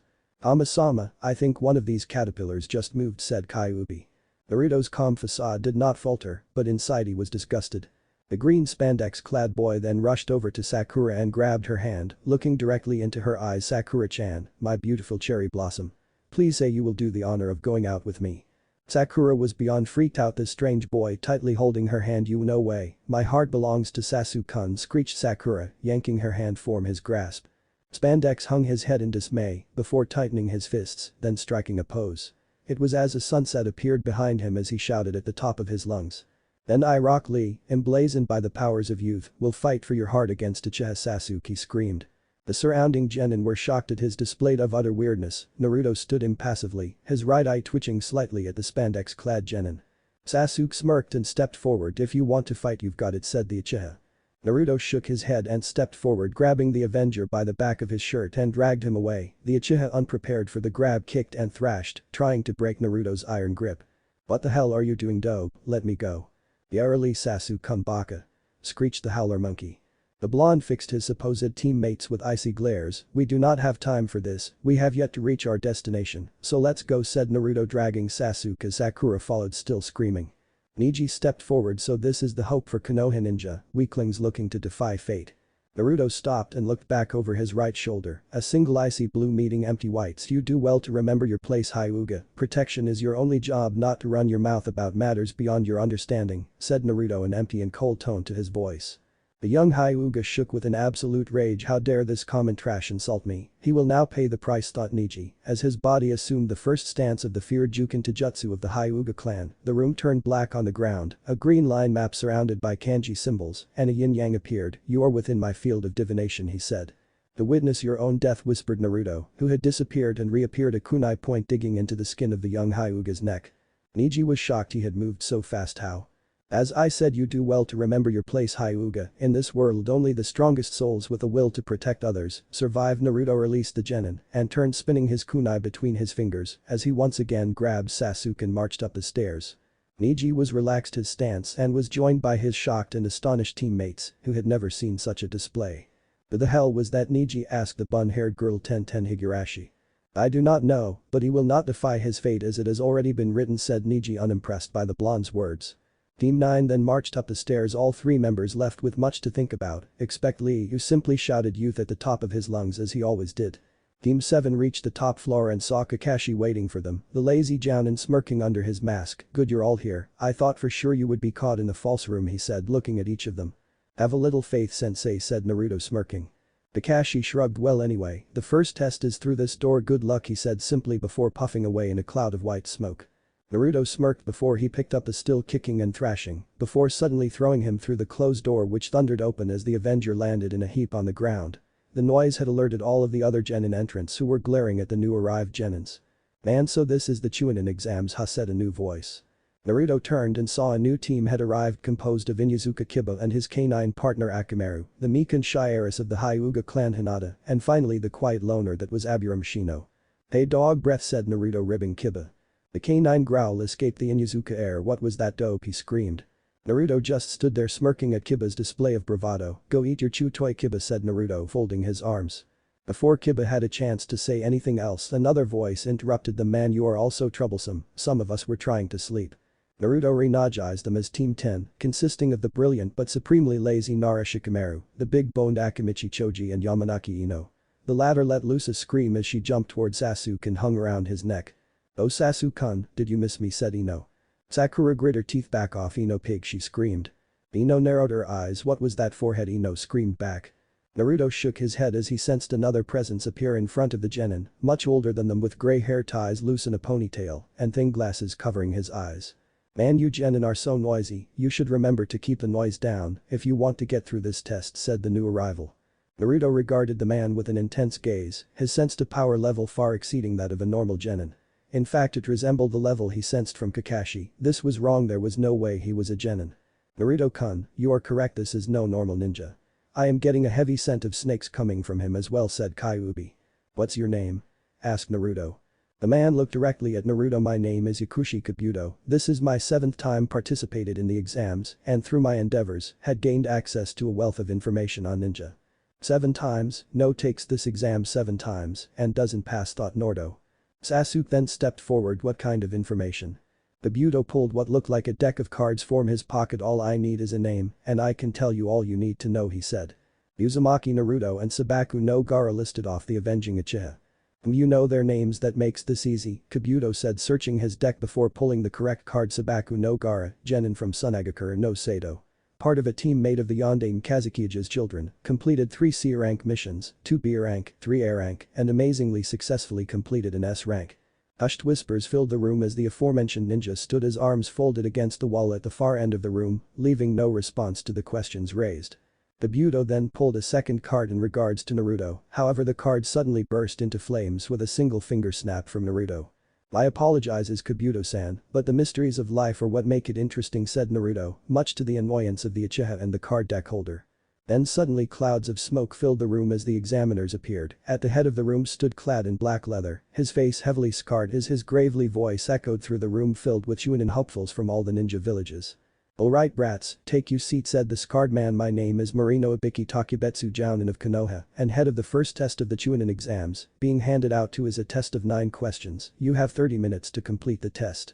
But be warned, anyone caught cheating will suffer the consequences. The test starts now," announced Ibiki. Naruto from his seat alongside Sasuke and Sakura regarded the test. The questions were something even a seasoned Jounin would have trouble answering, let alone rookie Genin. He quicker established the point was to cheat without anyone noticing. As he looked around the room, noticed others had also established the reason for this test. "Naruto-kun, allow me to help," said Kyuubi through his mindscape. Naruto quickly burned through the questions with his tenant's help. He looked to his left at his teammate. Sasuke was using his newly unlocked Sharingan to copy the answers of another participant. Meanwhile, Sakura, being the bookworm, know the answers anyway. Soon enough the 30-minute time limit expired as Ibiki spoke up once again. "Alright, now for the final part of the written exam. The 10th and final question, but I must warn you once again, this is the hardest part. Now you all have a choice. You can either leave now with a simple raised hand, because if you answer this question and get it wrong your entire team fails. Now make your choice." "But you haven't even given us the question yet," said Akusa Ninja from the back. "Make your choice, you have 10 seconds. A wave of apprehension flooded the room as raised hands shot up and teams being escorted out of the room. The rookie 11 looked just as scared as the rest of the Chunin hopefuls. That was until an almost calming aura flooded the room, washing away the apprehension and fear. Ibiki felt the calming aura and tried to focus on its source, but couldn't, he sighed before looking at the remaining ninja. Well, the 10th question is that you all have passed the first part of the exam, congratulations, announced Ibiki. From his seat Naruto smirked, his arms folded, he had been the source of the aura that had flooded the room only a moment ago. He knew that some softer members of his team would cave under the pressure, he released the aura blast when he noticed Sakura's hand rise up into the air.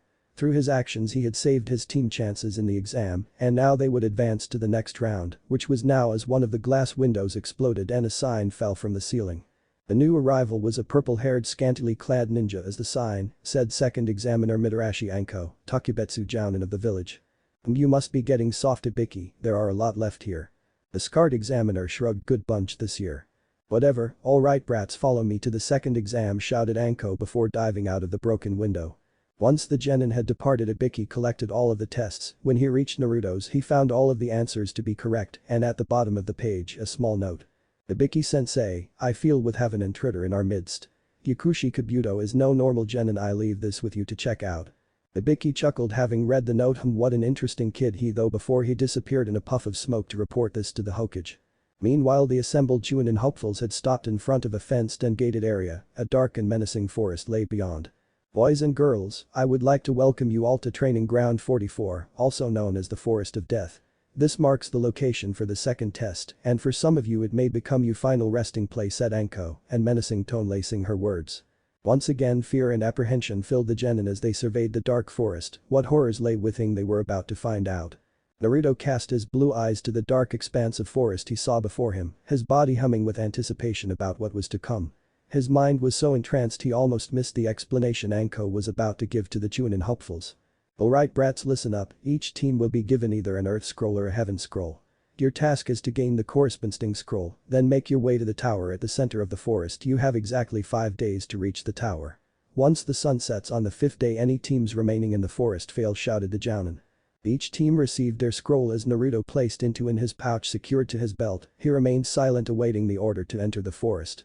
However, he couldn't shake an unpleasant feeling that washed over him. He turned to his left and narrowed his eyes at the sight of a tall pale-skinned Kusa ninja. What is this feeling, he thought. Naruto-kun. Are you okay? Asked Kyuubi. That Kusa ninja, Kyuubi, I can't shake the feeling something is very wrong about them, said Naruto, through his mental connection with the great beast locked inside him. Snakes, I smell the scent of snakes, Naruto-kun, said Kyuubi. He's had a chakra level beyond that of any normal genin. But what does that mean, Kyuubi asked Naruto. I feel we will find out soon enough, Naruto-kun. Anko stood at the front of the gathered group of ninja, her gaze focused on a young blonde whose attention was clearly elsewhere and not on the task at hand. Anko smirked, an idea popping into her devious mind as she reached for a kunai and hurled it towards the blonde. Naruto sensed the incoming projectile and moved to his head to the side. The kunai landed into the grass behind him. He felt Anko appear behind him, her arm slung around his shoulder as she whispered in his ear. You need to focus, brat, or you might die before you even get in the forest, said the Jounin as she suggestively licked the shell of his ear. Anko suddenly felt the cold steel of a kunai at her neck as a cage bunshin appeared. As ninjas we must always remain focused, Anko-sensei, said Naruto smirking. You've got balls, kid, to pull a weapon on me, said Anko. Only trying to impress you, sensei. A foxy smile appeared on Naruto's face. Whatever, brat. The long tongue then suddenly appeared holding Anko's fallen kunai. It was the mysterious Kusa ninja. Here's your kunai, he said. Anko, thinking nothing was amiss, let go of Naruto and took the kunai from the ninja. She then walked towards the entrance to the forest. Alright you brats, the second test begins, no, shouted Anko. The genin teams then rushed into the forest, each looking to complete their task of obtaining the opposite scroll. Team 7 found themselves in a dark corner. The noises of the forest were ominous and foreboding. The forest used as a training ground for ranks of Chunin and higher was filled with dangers, plants, animals, even the environment itself had evolved with simple task of killing. A dangerous place indeed. The team continued to walk, each member alert and tense in case of threat. It was at that moment that Sakura stopped dead in her tracks. Naruto and Sasuke followed suit, turning towards the pink-haired ninja, who was looking left to right and confused look on her face. Sakura, what's the problem, asked Sasuke. Haven't we been though here before? The boys looked at their surroundings. They did indeed recognize they had been through this area before, they had passed the same tree at least 3 times now. She's right, Dobe, said Sasuke, hoping to get a rise out of his teammate, but got no response from the blonde. Naruto narrowed his eyes as he flared his chakra. He threw his hands together, index fingers extended up before he called out Kai. The world around the team shimmered, revealing they had been trapped inside a Jinjutsu. It's Jinjutsu designed to slow our progress, said Naruto as three aim genin, each wearing a breathing mask and plain colored overalls. It seems we didn't design our trap well in it. Now hand over the scroll, brats, before we leave you here to die, said the lead aim ninja. If you want it some badly, you're going to have to take it from us, said Naruto, smirking. The lead aim nin shrugged. Your funeral, brat. Then suddenly long black earthern chains burst from the ground underneath the aim nins, wrapping around the arms, legs, chest and necks, and began to drag them down. The lead looked around, trying to catch sight of their attacker. He got his answer when a voice called out in the distance. Oten, Kasui no Yomi, Earth style, chains of the underworld. Overconfidence appeared to be your downfall, my friend, said Naruto, walking towards the ninjas caught in his trap. The trio tried to struggle against their bonds, the chain securing them barely moved. Naruto crouched down and reached into the leader's pouch and relieved them of their scroll. Unfortunately, it was a heaven scroll like the one they already had. Naruto then threw the scroll into the distance and walked back to his teammates. Hey you bastard, you can't leave us like this, shouted the lead. Naruto didn't stop, but simply clicked his fingers as the chains tightened. The chains then began to drag the aim genin underground until only their heads remained above the dirt. So long, guys, shouted Naruto, waving his hand before Team 7 disappeared into the trees. As the team took to the tree tops, a certain Uchiha Golden Tea helped but grit his teeth at the display once his blonde-haired teammate had put on. He witnessed Naruto place a hand on the ground and call his technique, hoping to copy it with his Sharingan, but with no hand seals there was nothing to copy. This angered the Uchiha Avenger. Your power will be mine, dope, you can count on that. Suddenly an explosion was heard coming from the direction that had just departed from. Smoke could be seen rising into the sky above the trees. What was that? Asked Sakura. It appears they tried to escape my trap, replied Naruto. Both Sasuke and Sakura stared wide-eyed at their teammate as they moved deeper into the forest hunting for an earth scroll. Meanwhile, in the council chambers of the Konoha, Sarutobi Hiruzen Sandaime Hokage was fighting another battle. A battle that he had fought for years, a battle against the civilian council and the elders of the village over one single subject. Uzumaki Naruto. Sarutobi, how could you let that thing be nominated for the Chunin exams? We cannot simply allow him to advance in the ninja ranks, screeched a voice that by its high pitch could make ears bleed. The Sandaime, having been sat here for the best part of an hour, was tired of listening to their rambling. The mighty leader flared his chakra and slammed a fist down onto the wooden surface of the table. Splinters and cracks raced out in all directions, clearly displaying the leader's anger. What happens to the ninjas of this village should be of no concern to the civilian council. I have had enough of your clear disdain for the boy. He is a loyal ninja and savior of this very village, and you place dishonor upon the Yondaime who chose the boy, roared Sarutobi. At the end of the table a man cleared his throat, the one-eyed warhawk Shimura Danzo, who since Genin times had been in conflict with the Sandaime and his ideals. We are simply voicing our concerns for the village, Sarutobi. The boy is a liability, and if you had listened to me in the first place. Sarutobi slammed another fist into the table. Enough, Danzo. I told you then and I will tell you now, Naruto will never be placed in your care to be turned into a weapon. Danzo stared impassively at his rival. Old fool Sarutobi, he thought. Sarutobi then stood from the table. This council is dismissed. The village leader then left and retreated back to the relative safe haven of his office. He was surprised to find someone already there, sitting on the open windowsill, dressed in red robes with a large scroll tied to his back. His shock white hair extended down his back and tied around his head a horned headband bearing the kanji symbol for oil. He was Jiraiya of the Densetsu no Sannin, legendary 3 ninja. Jiraiya, what the hell are you doing here? Asked the Sandaime. Hey sensei, I thought I'd drop in and say hi, said Jiraiya jovially. Sarutobi smirked. It's good you are here, there is something I need to discuss with you, he said. For the next hour Sarutobi told Jiraiya the story of Naruto. The Sannin sat shocked that the son of his prized student was still alive. The Yondaime had named him godfather to boy, but on the night of the Kyuubi attack he was told the boy had died along with his father and mother. Overcome with grief at the loss, Jiraiya left the village to manage an extensive spy network his had built up, but with Naruto's new abilities and powers, the Sandaime felt it was time to inform the boy's godfather. Where's the kid now? Asked the Sannin. He is currently taking part in the second test of the Chunin exams. Jiraiya nodded. I will introduce myself once the second test is complete, he said. I believe that is an excellent idea, Jiraiya. The legendary ninja then stood up. Well sensei, until then I'm off to catch up on my research, he said, laughing as he disappeared in a puff of smoke. Sarutobi sighed, knowing exactly what research his student was referring to. The village leader then reached into the top drawer of his desk. A small book was held in the drawer, a masterful piece of literature called Icha Icha Paradise. The office was soon filled with small perverted giggles. Back inside the forest, Team 7 were once again moving quickly through the trees. Naruto stopped suddenly. He sensed a large chakra signature bearing down on them. "Boy dope, why did you stop?" asked Sasuke. Naruto looked in every direction trying to locate the chakra signature. His head snapped back towards his team. "Get down," he shouted. Suddenly an intense wind infused with chakra blasted through the area. The leaf genin were almost thrown off the tree branch they had landed on. Naruto, having fallen from the tree, looked over his shoulder as saw a large tree branch rushing up. He flipped in the air and grabbed the branch with his hands. His body spun around the branch. The force sent him flying into the air back up. The unknown attacker suddenly revealed himself to be the unknown Kusa ninja, the same one that had given Naruto the ominous feeling before they entered the forest. Naruto flew towards the unknown ninja and reared his fist back, calling out, "Dasoku. Terahiju, high gear, tiger strike." A shockwave of chakra energy erupted from Naruto's fist as the Kusa ninja disappeared. The resulting explosion blew apart the tree limb. Splinters of wood and dust drifted through the air as Naruto landed on another branch. My Naruto-kun so fisty," said the Kusa nin. "Tell me who you are?" asked Naruto. The Kusa ninja smirked before he reached up to his face and started to pull off what seemed to be his skin. With half the mask removed, it revealed pale, almost a shen skin underneath and a single yellow snake-like eye. "I have come for Sasuke, come at me Uchiha Sasuke, prove to me you are worthy of the name Uchiha," shouted the ninja. Sasuke, unable to back down from an insult against his family name. "Fine, you want an Uchiha, you've got one," he announced, preparing to move towards the unknown ninja. "Sasuke, no. Stop," shouted Naruto. The Kusa nin smirked as he placed a finger towards his snake-like eye as an overwhelming sense of death filled forest. Chakra engulfed the area as both Sakura and Sasuke witnessed their own deaths in their mind's eye.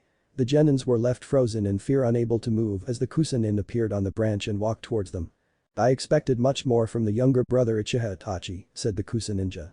Naruto then blazed in, calling out, "Suiton, Suiuden no Jutsu, water style, water dragon technique." A large water dragon then appeared from the surrounding moisture, Naruto's Gonjin bloodline, allowing this measure of manipulation. The dragon bore down on the Kusa nin, driving him from the branch and landing safely on another close by. "Impressive, Naruto-kun, show me what else you can do." Naruto crouched on another branch staring down his opponent. "You will regret those words," team snarled Naruto as he begun to channel his chakra along with the Kusa nin. Yes, show me Kyuubi Jinchuriki, show me your power," thought the ninja. Naruto steeled himself as she prepared to move against his opponent, but once again he could help feel an ominous sense of death that surrounded the ninja. "Naruto-kun, be careful and use your head or he will most certainly kill you," said Kyuubi through his mindscape. "Great pep talk, Kyuubi," replied Naruto through his mind. The two ninja faced off, ready to do battle, one genin against an unknown opponent with unknown abilities. What could go wrong? Naruto stood tall from the horse stance that he had been in just moments ago to channel his chakra. He reached down to his thigh, quickly pulling a kunai and hurling it towards the unknown ninja.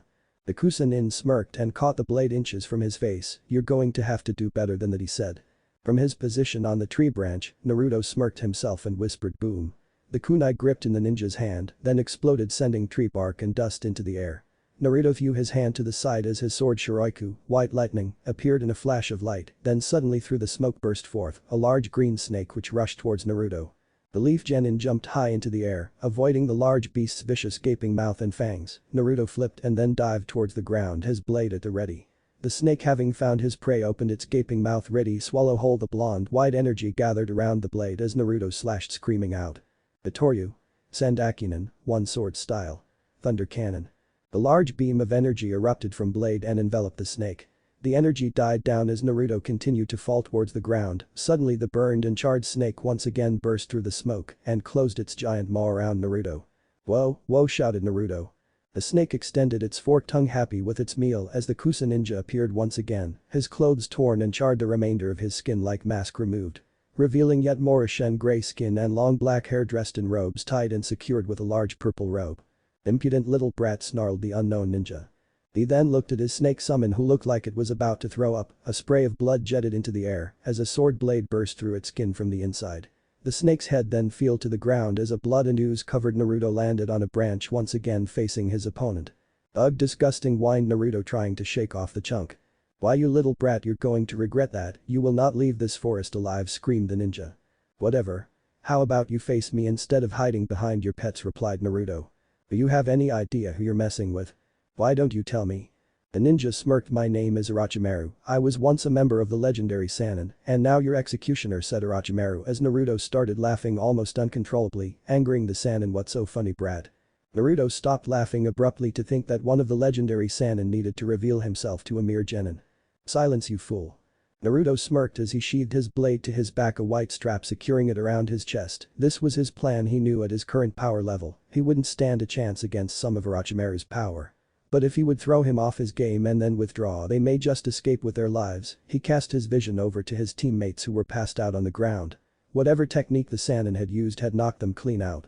Naruto-kun, I cannot tell you how careful you must be around Orochimaru. You will need every single one of your new skills. Show him what you can do, said Kyuubi.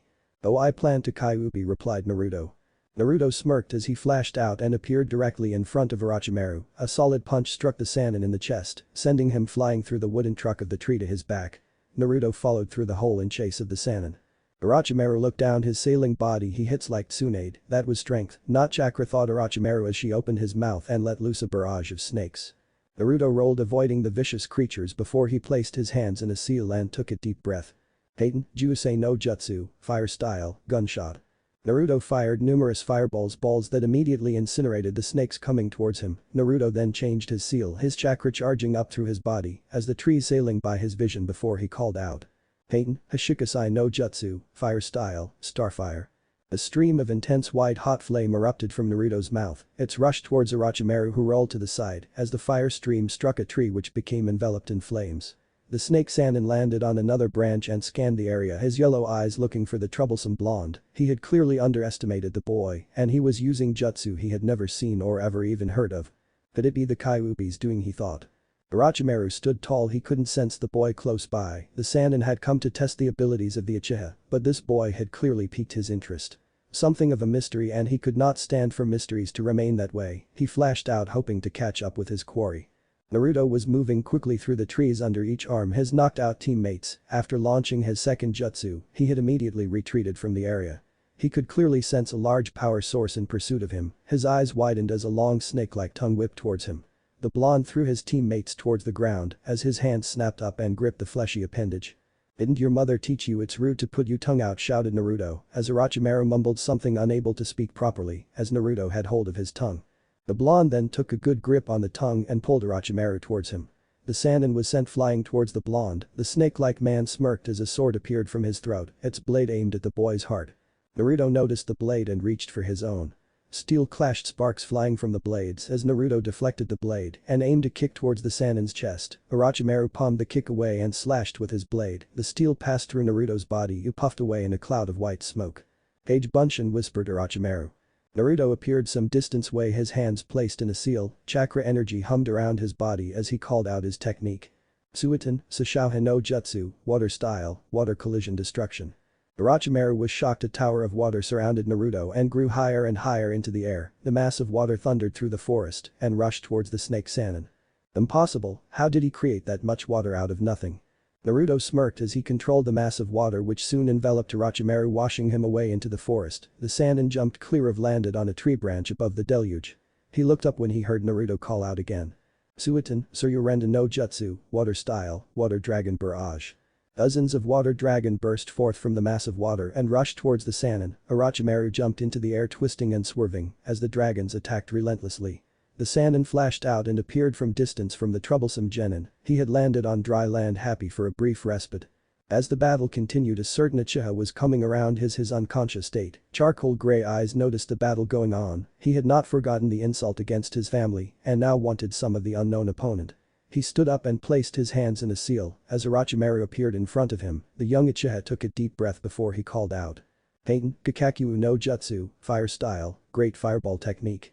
The large fireball escaped the Uchiha's mouth and streaked towards Orochimaru, who flashed away, avoiding the fireball as it sailed away harmlessly into the forest. Orochimaru reappeared and faced Uchiha Sasuke. So the little Uchiha has decided to face me. It's a shame, really. I expected so much better from the younger brother Uchiha Itachi, said Orochimaru. He was goading the boy, looking for an opportunity to strike and claim his prize, the all-seeing Dojutsu of the clan, the Sharingan. Watch your mouth, fool, you underestimate the power of the Uchiha, snarled the Uchiha. Naruto cancelled his technique and saw the Uchiha rush towards Orochimaru. Damn it, that idiot's going to get us all killed, thought Naruto. Orochimaru smirked as his neck then extended to extreme lengths, his snake-like fangs sunk deep into the Uchiha's shoulder. The young genin screamed as venom coursed through his system as a seal appeared on his neck. Sasuke slumped to the ground as Orochimaru's neck retreated, an evil smirk gracing his face. Naruto rushed in, his blade passing through Orochimaru's body only for him to dissolve into mud. Tsuchi Bunshin. Orochimaru appeared on another tree branch staring down at the blonde. You have done much to impress me, Naruto-kun, but I have what I came for, and soon enough Sasuke-kun will come to me seeking power, and I will give him exactly that. I will end you before that happens, slime, snarled Naruto. Until next time, Naruto-kun, said the Sannin before disappearing into the trunk of the tree at his back, leaving the genins alone in the forest. Naruto sighed as he sheathed his blade at his back and turned to see the fallen Uchiha once again unconscious and Sakura coming around. Naruto kneeled next to the idiot and rolled him on his back. He was knocked out cold. Sasuke-kun, screeched Sakura, rushing over. Naruto stood tall and surveyed the area. They needed to get away from this location. Naruto knew his battle with the Sannin would have definitely drawn attention, and they still had a mission to complete. Sakura, we need to move, come on, said Naruto, hauling Sasuke up onto his shoulder and moving deeper into the forest. Naruto, what the hell happened back there? Less talking, more movement, Sakura. Team 7 moved deeper into the forest. Naruto couldn't stop the thoughts that raced through his mind. What was Orochimaru's interest in Sasuke? Why was he even here on Konoha? The Hokage needs to be told. It was dark by the time Team 7 found themselves in secure position to rest for the night. Sasuke, still unconscious, was laying in the dark alcove under a tree root system. Naruto lit a small fire for him and Sakura to keep warm. The blonde took the first watch, surveying the darkness in their small area. Naruto-kun, are you okay? Asked Kyuubi. Something is bothering me, Kyuubi. Why would someone like Orochimaru show an interest in someone like Sasuke? Replied Naruto through his mental connection. Orochimaru was once a student of the Sandaime. As you know, those students went on to become the Sannin. But somewhere along the way he became corrupt, looking to find out the secrets of the world and learn every jutsu. However, he was stopped by the Sandaime, but at the cost of many lives, thanks to his evil and vile experiments. He then betrayed the village after being turned down as Yondaime. The spot that was filled by your father. Since that time he has spent years trying to find the secret of immortality, explained Kyuubi. A fool's errand, replied Naruto. Indeed, but that doesn't stop him from being a dangerous enemy. You did well against him, Naruto. I am very proud. But what did he place on Sasuke? I'm not sure, Naruto-kun. Maybe the Hokage or another seal master may be able to provide you with more information. Maybe you're right. Good night, Kyuubi. Good night, Naruto-kun. The sunlight peeking through the trees touched Naruto's closed eyelids, which immediately snapped open as he jumped to his feet. He jumped out into the open as Shiroiku, white lightning, appearing in his hand, thumb resting on the decorative tsuba. His bright blue eyes scanned for any threats. He could sense something in the distance. He's certainly quick on the draw, isn't he? Said a voice from the tree line. Naruto focused his bright blue eyes on the dimly lit tree line. 3 figures revealed themselves, 2 boys and a girl, each with a headband bearing the symbol of a musical note, the lead wrapped in dozens of bandages, his back hunched, and one visible eye staring at Naruto.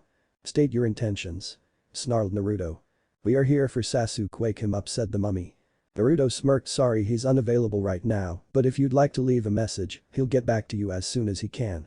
The taller of the genin stepped forward, crossing his arms, his palms facing Naruto. Air was rushing out of the holes, an attack of some kind.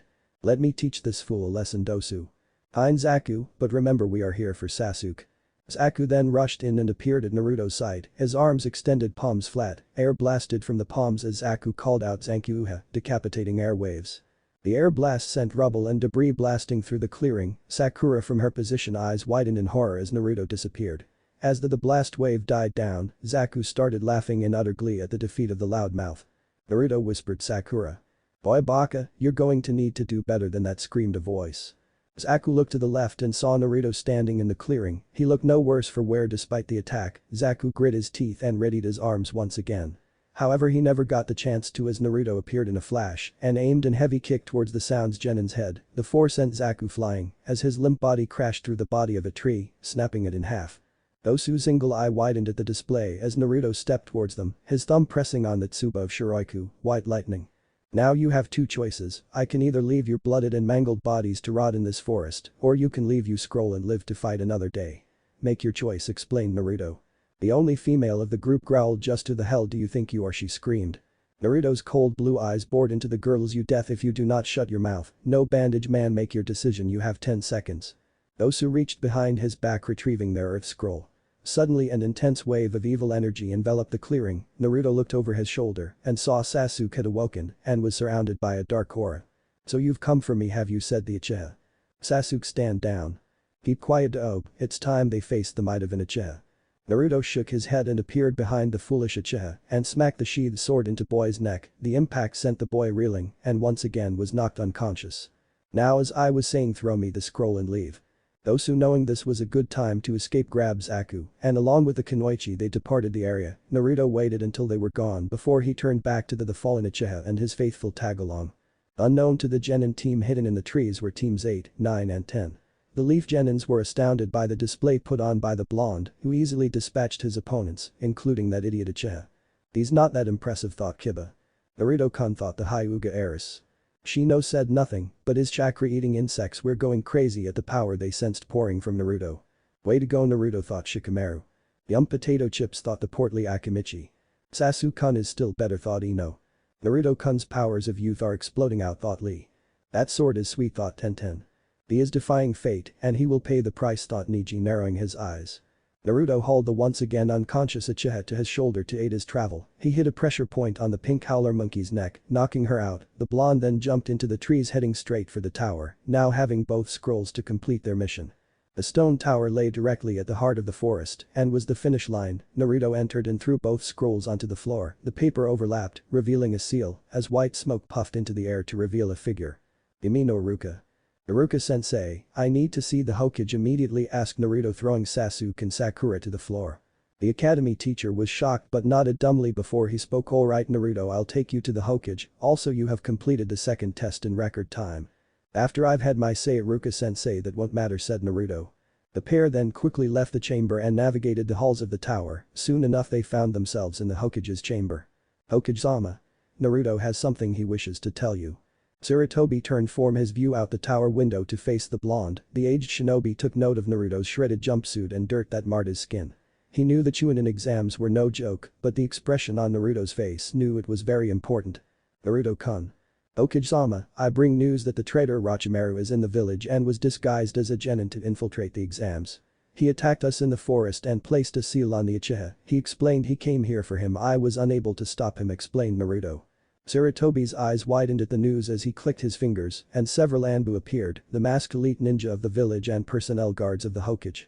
Aka, I want you and your team to closely monitor all sound shinobi in the village. If we are to stop Orochimaru, we must first know exactly what he is planning. Hi Hokage-sama. The Anbu team departed as Sarutobi once again turned to Naruto, who stood patiently awaiting further orders from his surrogate grandfather. Naruto-kun, I would like to thank you for efforts in bringing me this news. I would take this time to rest as the exams have yet to conclude, said Sarutobi. Hi Hokage-sama. Naruto then turned and exited the room. He turned left, walking down the hall towards the lodgings that were housed in the tower.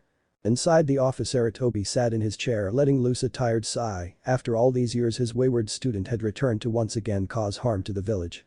He closed his eyes as he sensed a presence appear in the office. He opened his eyes and saw Jiraiya standing in front of the desk. Did I hear right, sensei? Has that bastard returned to the village? He has, Jiraiya. Naruto-kun did an outstanding job in escaping him and he explained the Uchiha has been given the curse seal. I should see Kakashi and have the thing sealed. See to that, Jiraiya. The white-haired man nodded, disappearing in a puff of smoke, leaving the Hokage to his thoughts and troubles. That night Naruto sat cross-legged on his bed in deep meditation. In his mindscape he was pushing himself to new limits. He had created almost 500 Kage Bunshins who had split into teams, with one group working on Kenjutsu katas, another working on ninjutsu, the third group working on taijutsu, the fourth and final group of 125 clones were working on speed and evasion. Off in the distance Kyuubi stood, a red kimono flowing in the breeze as she observed her student. She knew his fight with Orochimaru had affected him and that was the reason he was pushing himself. Naruto-kun, take a break, shouted the tailed beast. The real Naruto sheathed his blade and stepped over to Kyuubi as his clones continued to work. What's up, Kyuubi? He asked.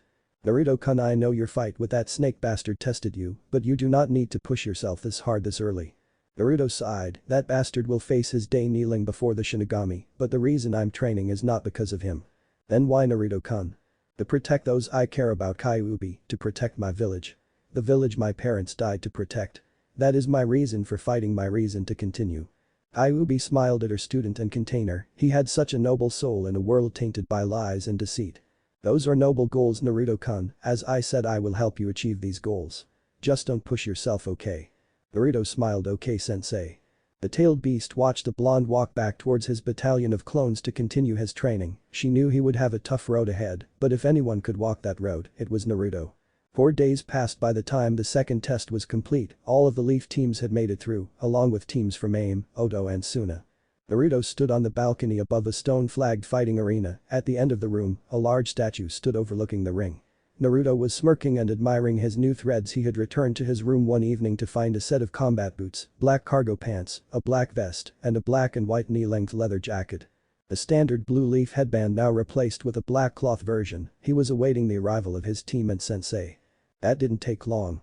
The scowling Uchiha and his faithful pet arrived along with the aloof Jounin, whose head was as always buried in his orange book. Soon enough the remainder of the teams had arrived as the Hokage stepped forward and cleared his throat.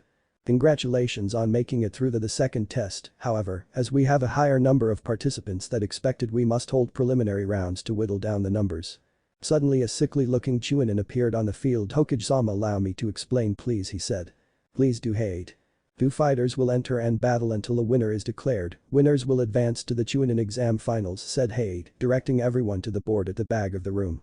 AN. All prelim fights will follow canon, except Naruto will not be fighting Kiba. He has already been eliminated by one of the AIM genin. Naruto will fight Igatsu of AIM, remember him. The next participants please report to the ring. Uzumaki Naruto. P.S. Igatsu.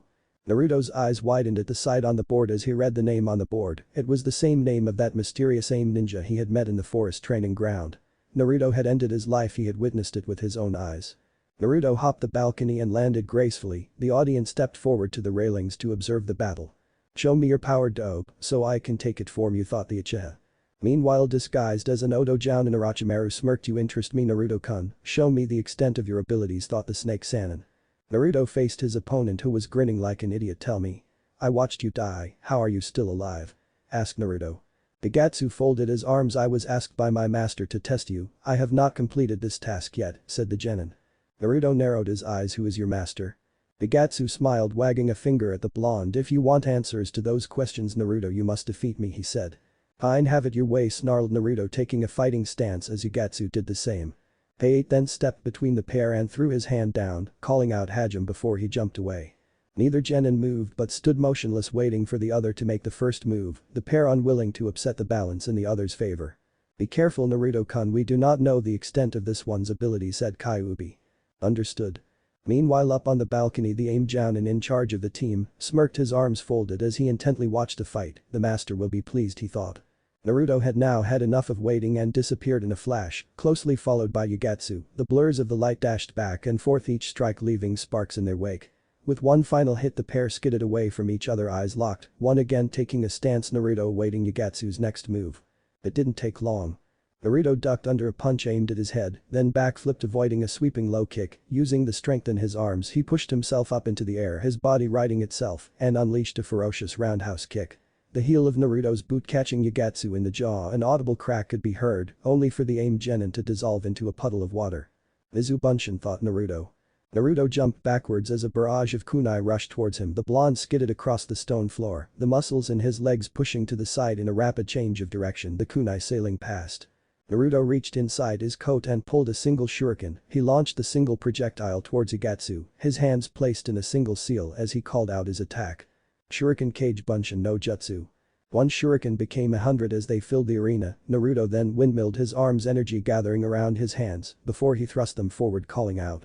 Fuiten, Amatsuka's no Jutsu, wind style, heavenly wind. The fierce wind blasted through the arena, the wind increasing the speed and spin of the shurikens. Igatsu smirked before he took a deep breath and called out his own jutsu. Peyton, Kazanta no Jutsu, fire style, volcano blast.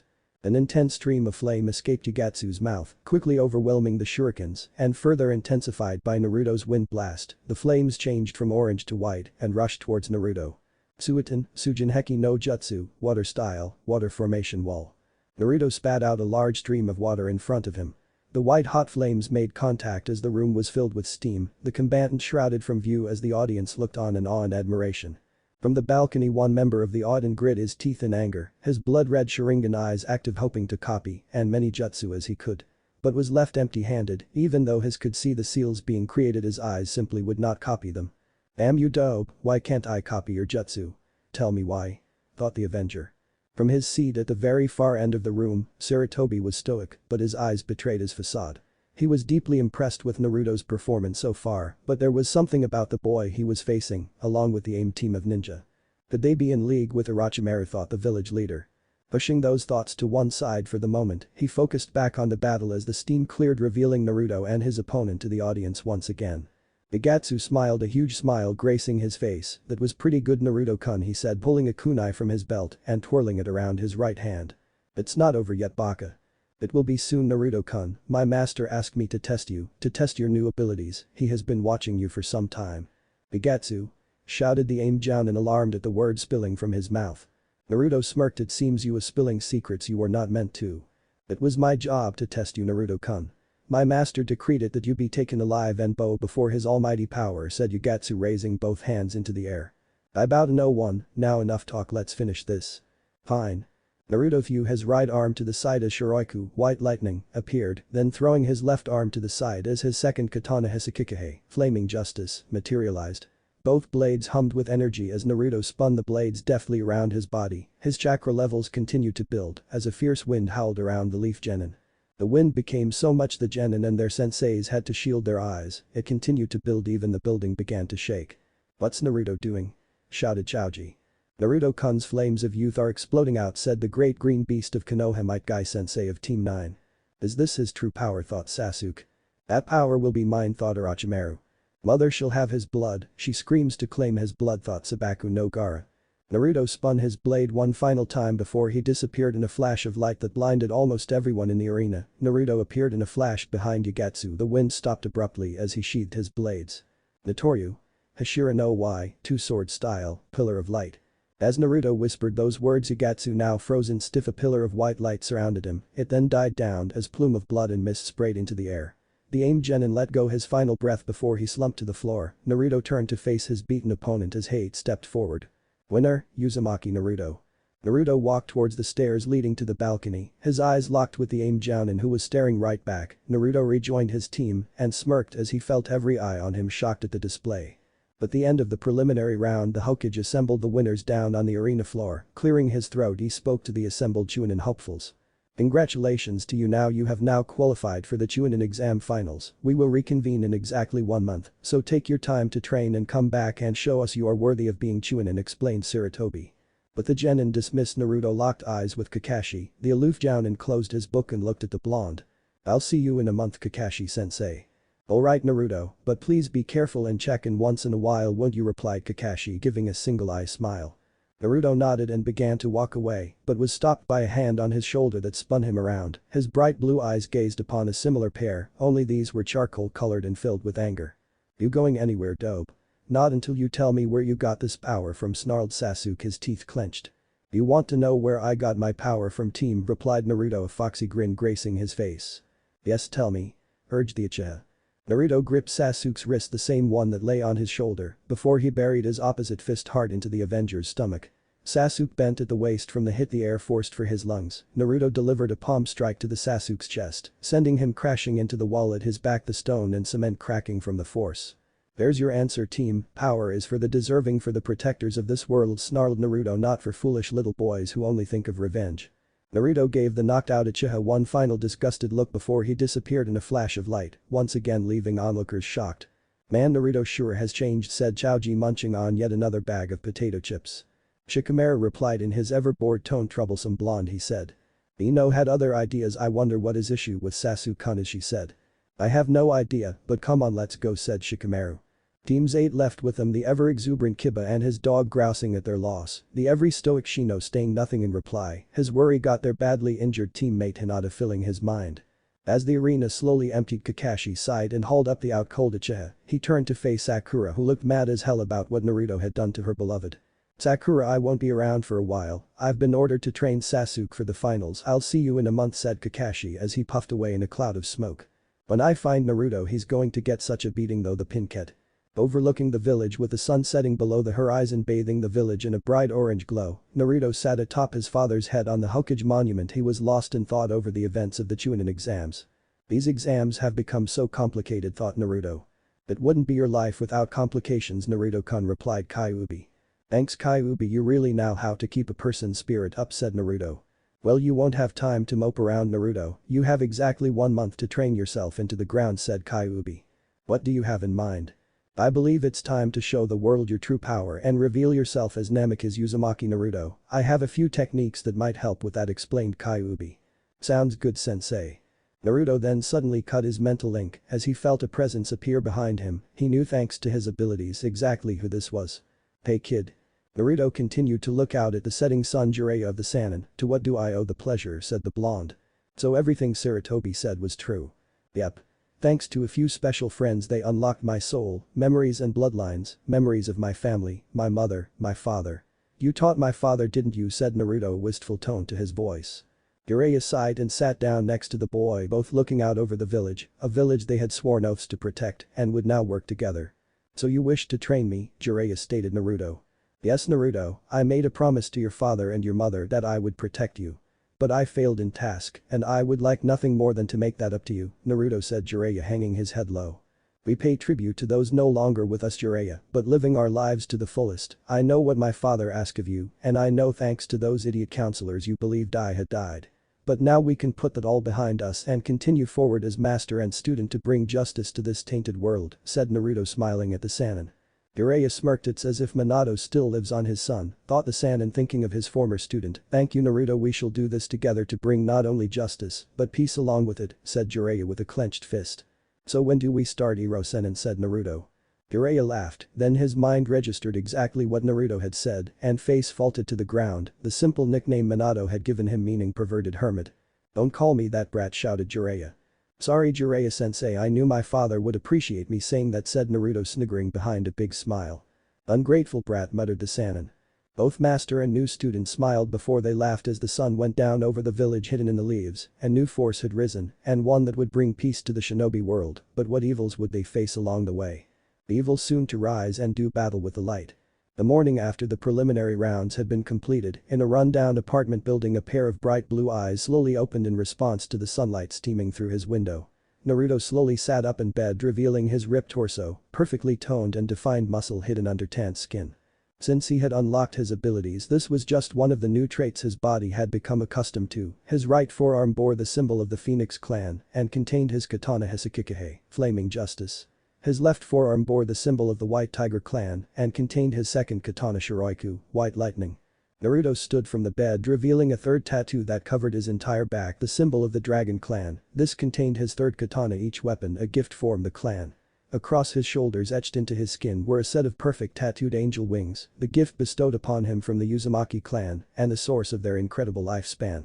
Naruto began getting ready for his day, picking out his clothes and choosing a healthy breakfast of cereal and fruit. It had taken near threats to his life from Kyuubi to stop eating ramen for breakfast, lunch and dinner.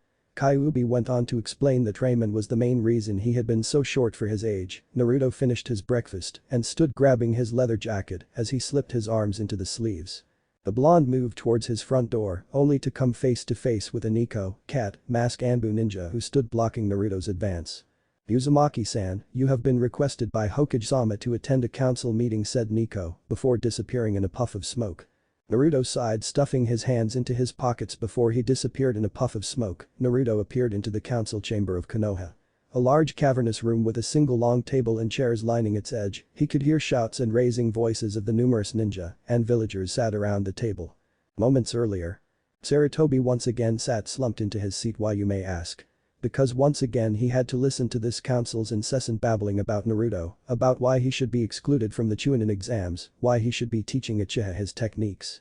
Uchiha-loving morons, thought Sarutobi. The Sandaime was broken from his thoughts by another voice, this one he knew well, and from the tone it was clear it was Danzo, the ever-scheming warhawk. Sarutobi, we have received reports of a strange power displayed by the boy during the exams. He should be placed in confinement until we can better understand and ensure he is not a danger to his village, said Danzo, once again moving to bring the Kyuubi under his control. Danzo? Forget that one eye, what about the injuries sustained by Sasuke during the exams? We heard he almost put the precious last Uchiha through wall, screeched a middle-aged pink-haired woman. Before Sarutobi could respond, another voice interceded. Present time. That team deserved everything he got, shouted Naruto, having heard enough despite his short time in the council room. The assembled members turned to face the blonde as he approached the Sandaime and bowed his head in respect. "You requested my presence, Hokage-sama." Sarutobi laughed at Naruto's unusual respectful tone. "Yes, Naruto-kun, I have invited you to discuss some of the events in the Chunin exams." Naruto nodded as he stood next to the Sandaime facing the council members, a smirk gracing his face that unnerved some of the members. "Naruto, would you care to explain the events of the second test?" asked Sarutobi. "During the course of the second exam, my team was attacked by an S-rank missing nin, who later identified himself as Orochimaru of the Sannin.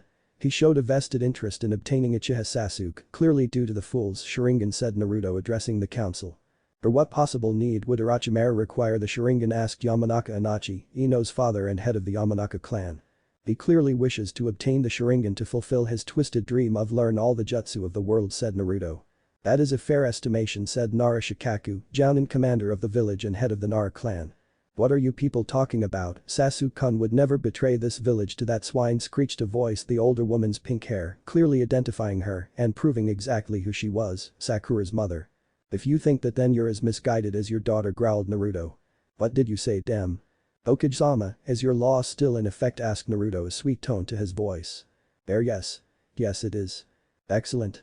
Suddenly an intense wave of pressure and killing intent flooded the room so much so even the Hokage had trouble remaining upright. The pink-haired offender, having stood from her seat, was slammed face first into the wood of the table below. Green eyes widened in fear as she saw a shadow advancing towards her, glowing yellow eyes boring holes into her body. The room changed color, black and red flooding the space, the sound created almost deafening. "If you want a demon, then you've got one," screamed the shadow. The woman screamed in absolute fear until everything suddenly returned to normal, the colors, sounds and surroundings, everything was as it was before. "What was that?" asked a council member.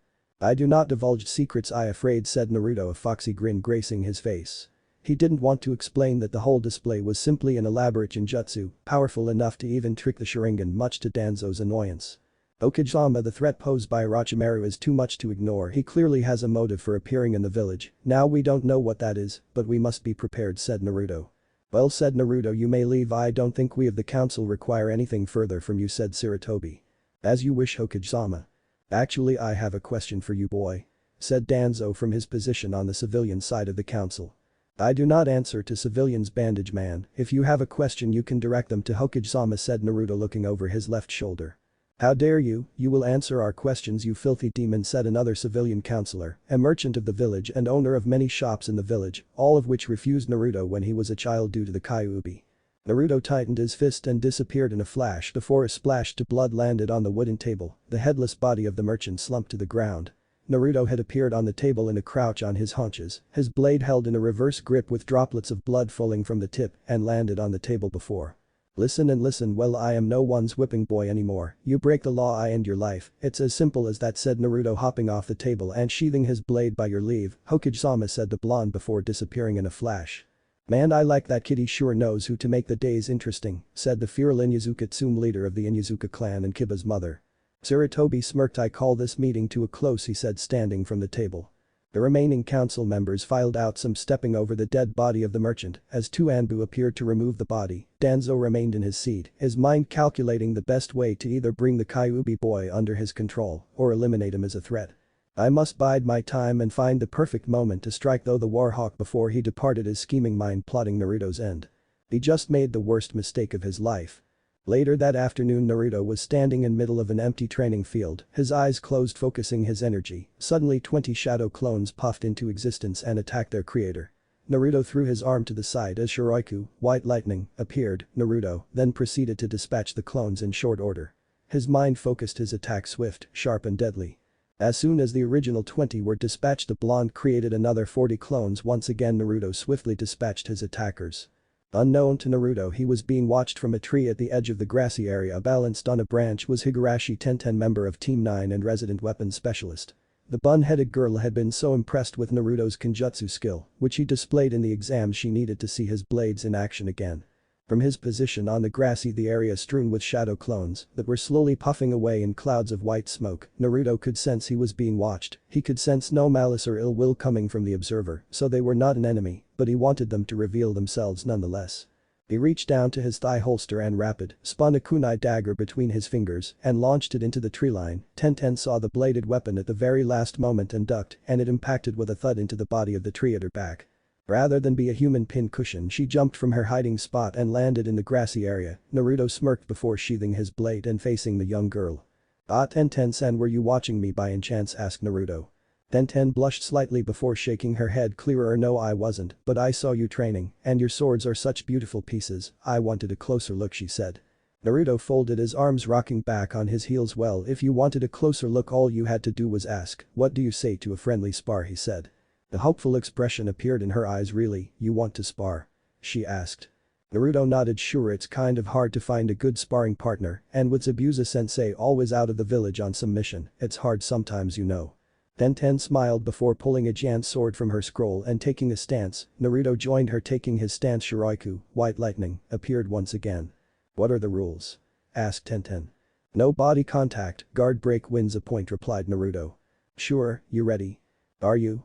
The pair then jumped towards each other and engaged in a fast-paced series of blows and counter-blows. Naruto brought up Shiroiku, blocking a heavy strike from Tenten's Jan. The blonde simply parried away the strike as the bun-headed girl flipped through the air and landed on her feet. "I got to say, Tenten, your technique is perfect. What you lack in strength you clearly make up for it with technique," praised Naruto. Once again Tenten blushed. "Thanks, you're no so bad yourself." Naruto smiled before he readied his sword once again, ready for round 2. "Sure." Once again the pair engaged in a heated duel, sparks flying from their respective blades, steel clashing with steel, each one fighting for dominance. Tenten's eyes widened as she saw Naruto's blade rush towards her, raising her own blade to block. Naruto saw the block coming and adjusted the angle of his attack. The move sent Tenten's blade flying from her hand and spinning through the air, the sharpened point embedding deep in the ground. Naruto then touched the flat side of his blade to her bare arm, winning him the point. "I believe that is 1 point to me," said Naruto. "You got lucky with that, blondie," said Tenten, growling at him. "Then prove me wrong." The pair continued their duel until neither could gain the upper hand, each ending the battle with 5 points each. By now the sun had gone down and darkness had enveloped the village. Tenten stood to bid Naruto goodbye. "We should do this again sometime, Naruto," she said, helping him to his feet. "Most definitely," replied the blonde. Tenten laughed before placing a kiss on the blonde's cheek and dashing away from the training ground on her way home. Naruto, shocked at her actions, rested a hand on the area she had pecked. "Ooh, Naruto-kun's got a girlfriend," mocked Kyuubi from inside his mind. "Quiet you," mumbled Naruto before he too departed on his way home. As of tomorrow morning, he would begin his training with Jiraiya of the Sannin. The following morning, with the sun slowly inching up into clear blue sky, Naruto awoke early. Jumping from his bed, he showered and ate a light but fulfilling breakfast before he got dressed and grabbed his gear as he left his modest apartment and made his way towards the northern gate of the village. Upon his arrival he was greeted by the Sannin, who was already waiting for him. The white-haired man smiled and moved from his leaning post at the door of the gate. "Morning, kid." "Morning, Jiraiya-sensei," said Naruto, a big smile gracing his features. The white-haired man smiled at the respectful title, and the smile gracing the boy's face reminded him so much of his father, the Yondaime. "So are you ready to begin your training?" Naruto nodded. "Sure, shall we go?" Jiraiya nodded as the pair left through the gate and tracked along the road leading away from Konoha. The pair remained silent, content that the moment required no conversation. The spot Jiraiya had planned for Naruto's training was a day's travel from the village in a mountainous region to the north. It was rarely visited by others and the perfect spot to train someone of Naruto's destructive abilities. They reached their destination the following morning high in the mountains. The spot Jiraiya had chosen was a huge natural rock bowl carved out of the stone by nature eons ago. The formation was bracketed with peaks on every side, sheltered from the weather and harsh winds, but solitary enough not to attract unwanted attention. Naruto threw his bag down and faced Jiraiya. "So where do we start, sensei?" asked Naruto. The white-haired man reached into his own pack and threw a water balloon towards Naruto, who deftly caught the object. The blonde looked questioningly at Jiraiya, wondering what he was supposed to do with a water balloon.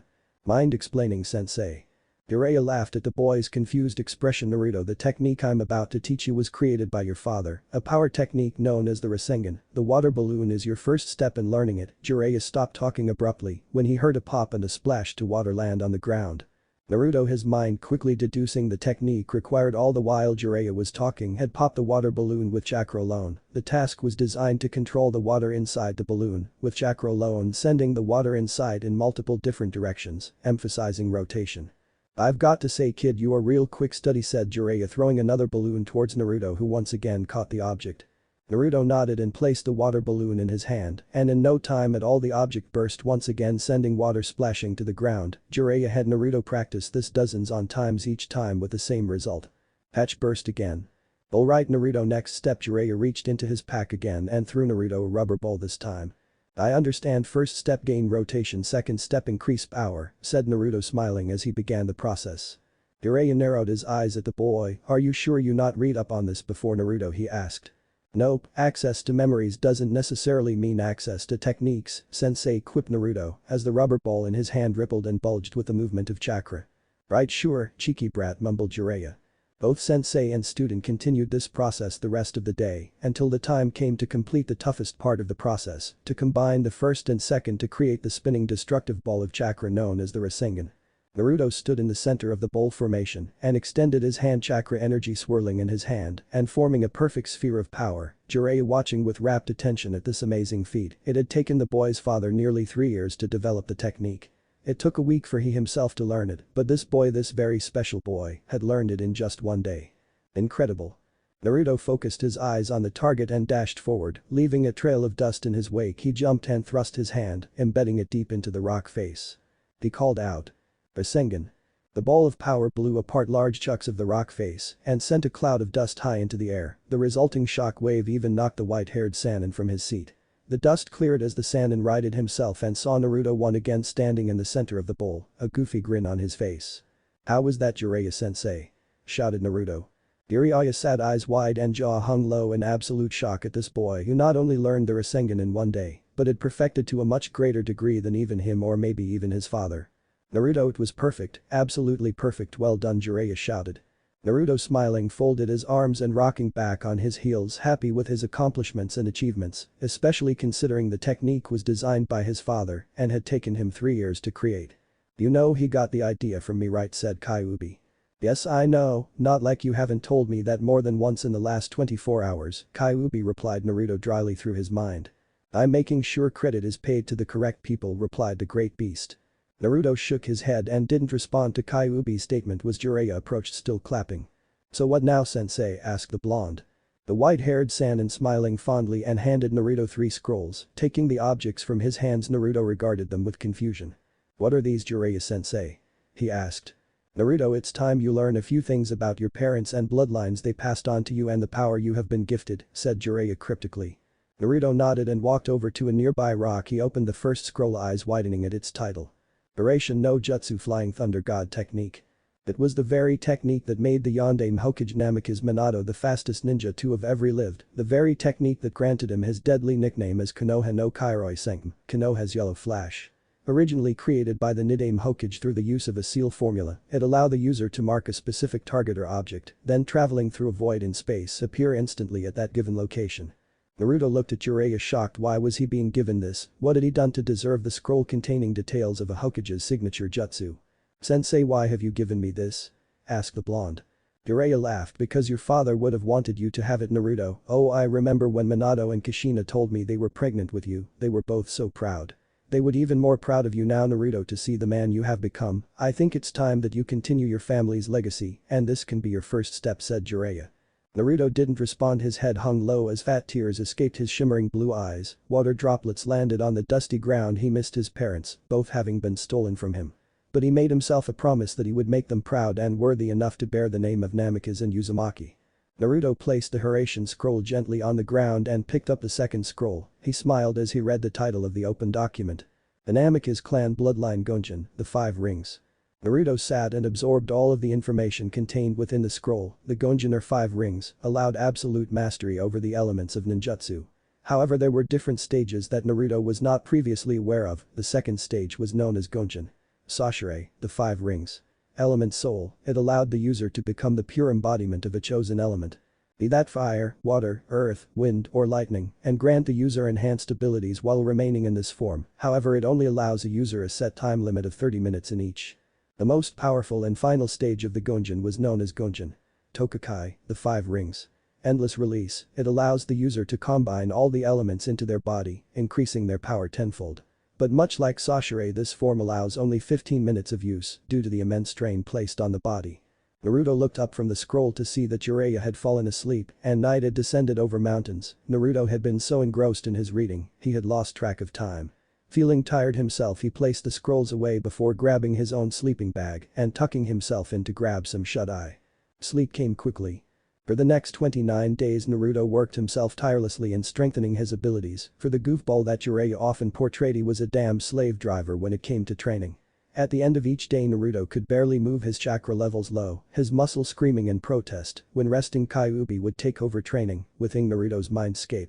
On the final day of training the pair headed back to the village for the Chunin exam finals, Naruto smirking quietly confident in his newfound abilities and Jiraiya grinning like an idiot over his student.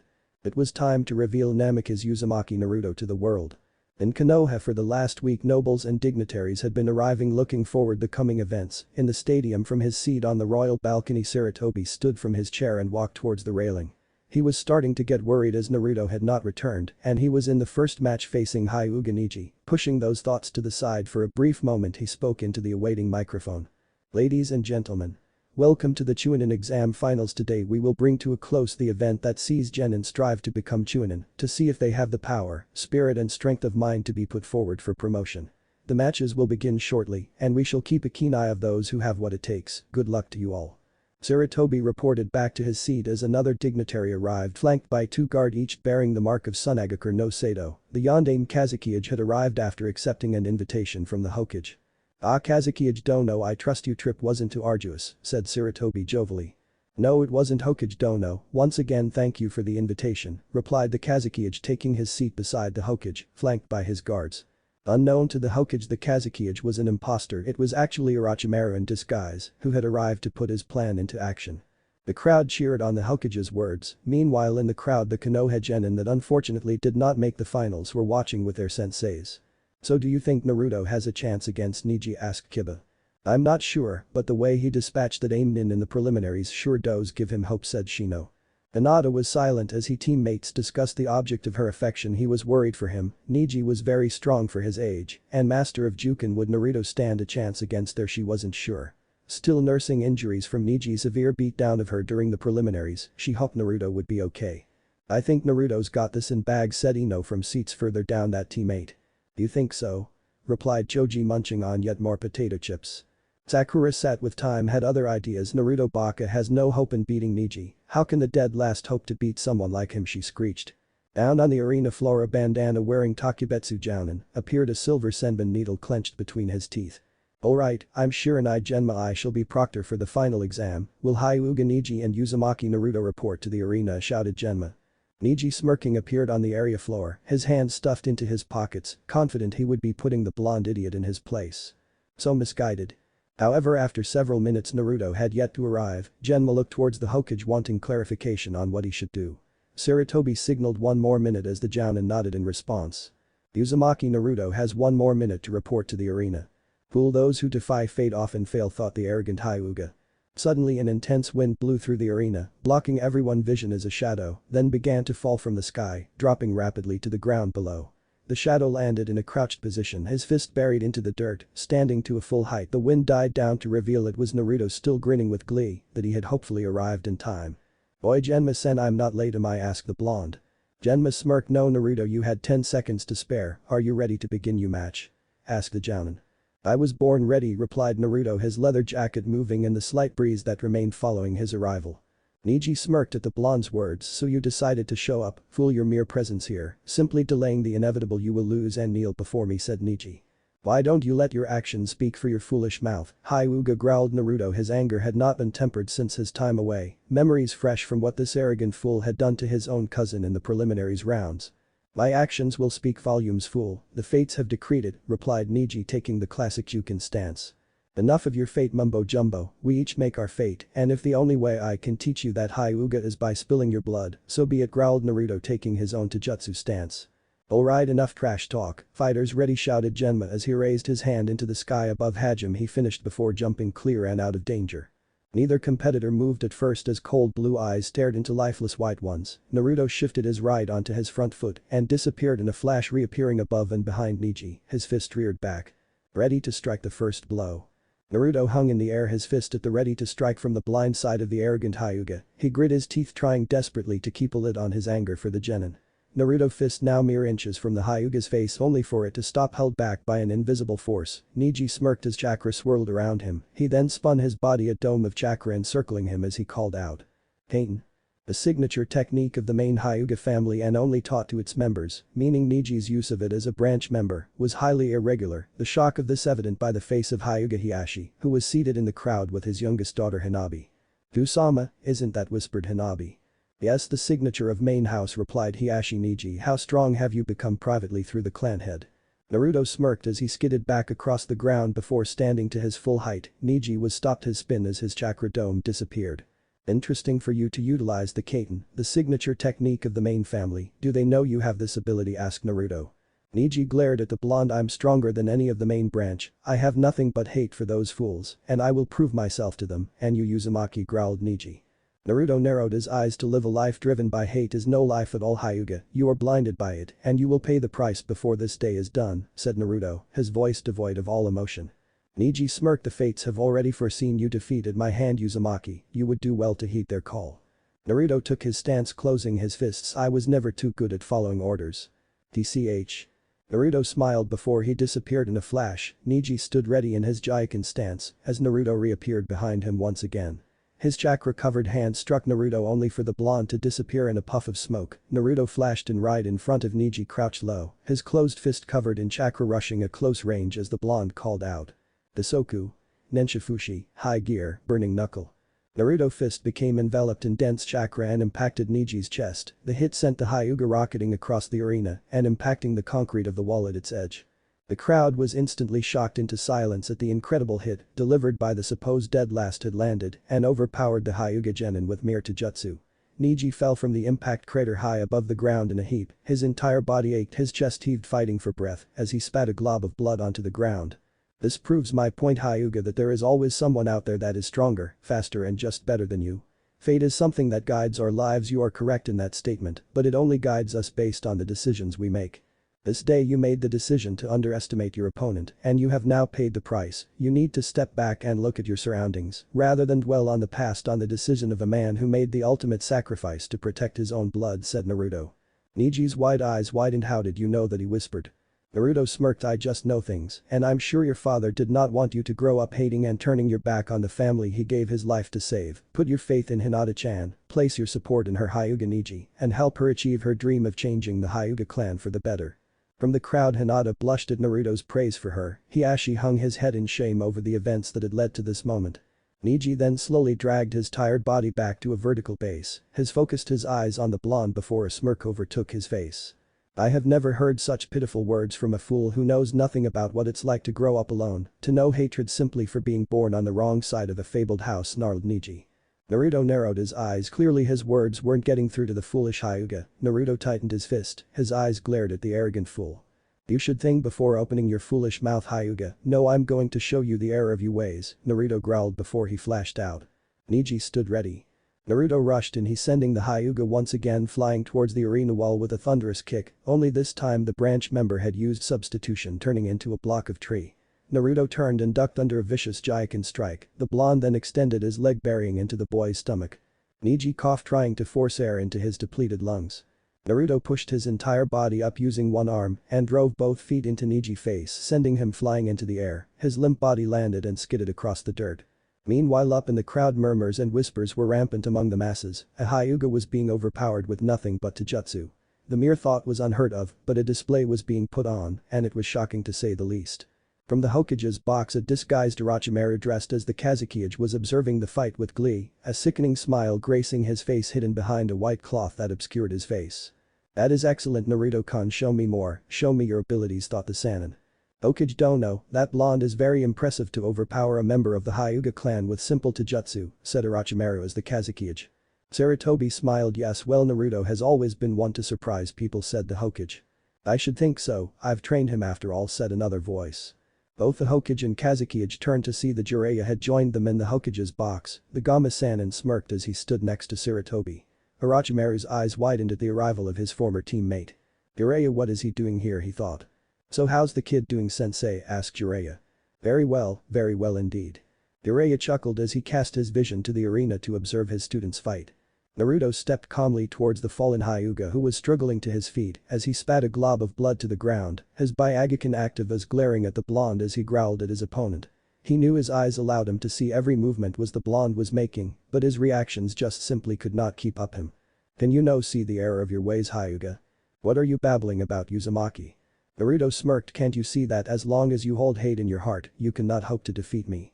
We'll see about that, fool, screamed Neji as chakra engulfed his hands and rushed towards Naruto. You are within my field of divination, he said, striking Naruto with the first of many two-fingered strikes. Neji moved in rapid succession, striking Naruto in multiple locations before landing the final hit as he called out. Akirakujikin SHM, 8 trigrams, 64 palms. A smirk appeared on Neji's face as he landed his final strike, a sense of accomplishment filling his body. However, much to his surprise, Naruto just stood rigid, his head hung low, his blonde hair casting a shadow over his eyes. Naruto-kun, whispered Hinata from her spot in the crowd watching the fight, having recovered from her injuries sustained in the last round. Man, do you think Naruto's okay? Asked Chaoji looking at Ino seated next to him. I don't know, murmured Ino. Kiba, the voice of optimism. Come on guys, this is Naruto, he'll be fine, said Kiba with his dog Akamaru, voicing his agreement with a bark. The Genin team watching closely for what was about to happen. The arena itself became silent as they waiting to see what would happen next. A soft breeze blew through as Naruto's jacket moved with it as the blonde spoke. Your attacks lack conviction, attacks that are filled with hate. Now your lesson begins, Hyuga Neji. I have tried to reason with you, but you have failed to heed my words. Now you will pay the price, whispered Naruto. Neji was shocked. No one should be standing after attacks like the ones he had just delivered to the blonde. How is he still standing, he thought. Neji was unprepared for what happened next as a fist impacted his face, sending him flying once again. Naruto blasted from his spot towards the sailing Genin.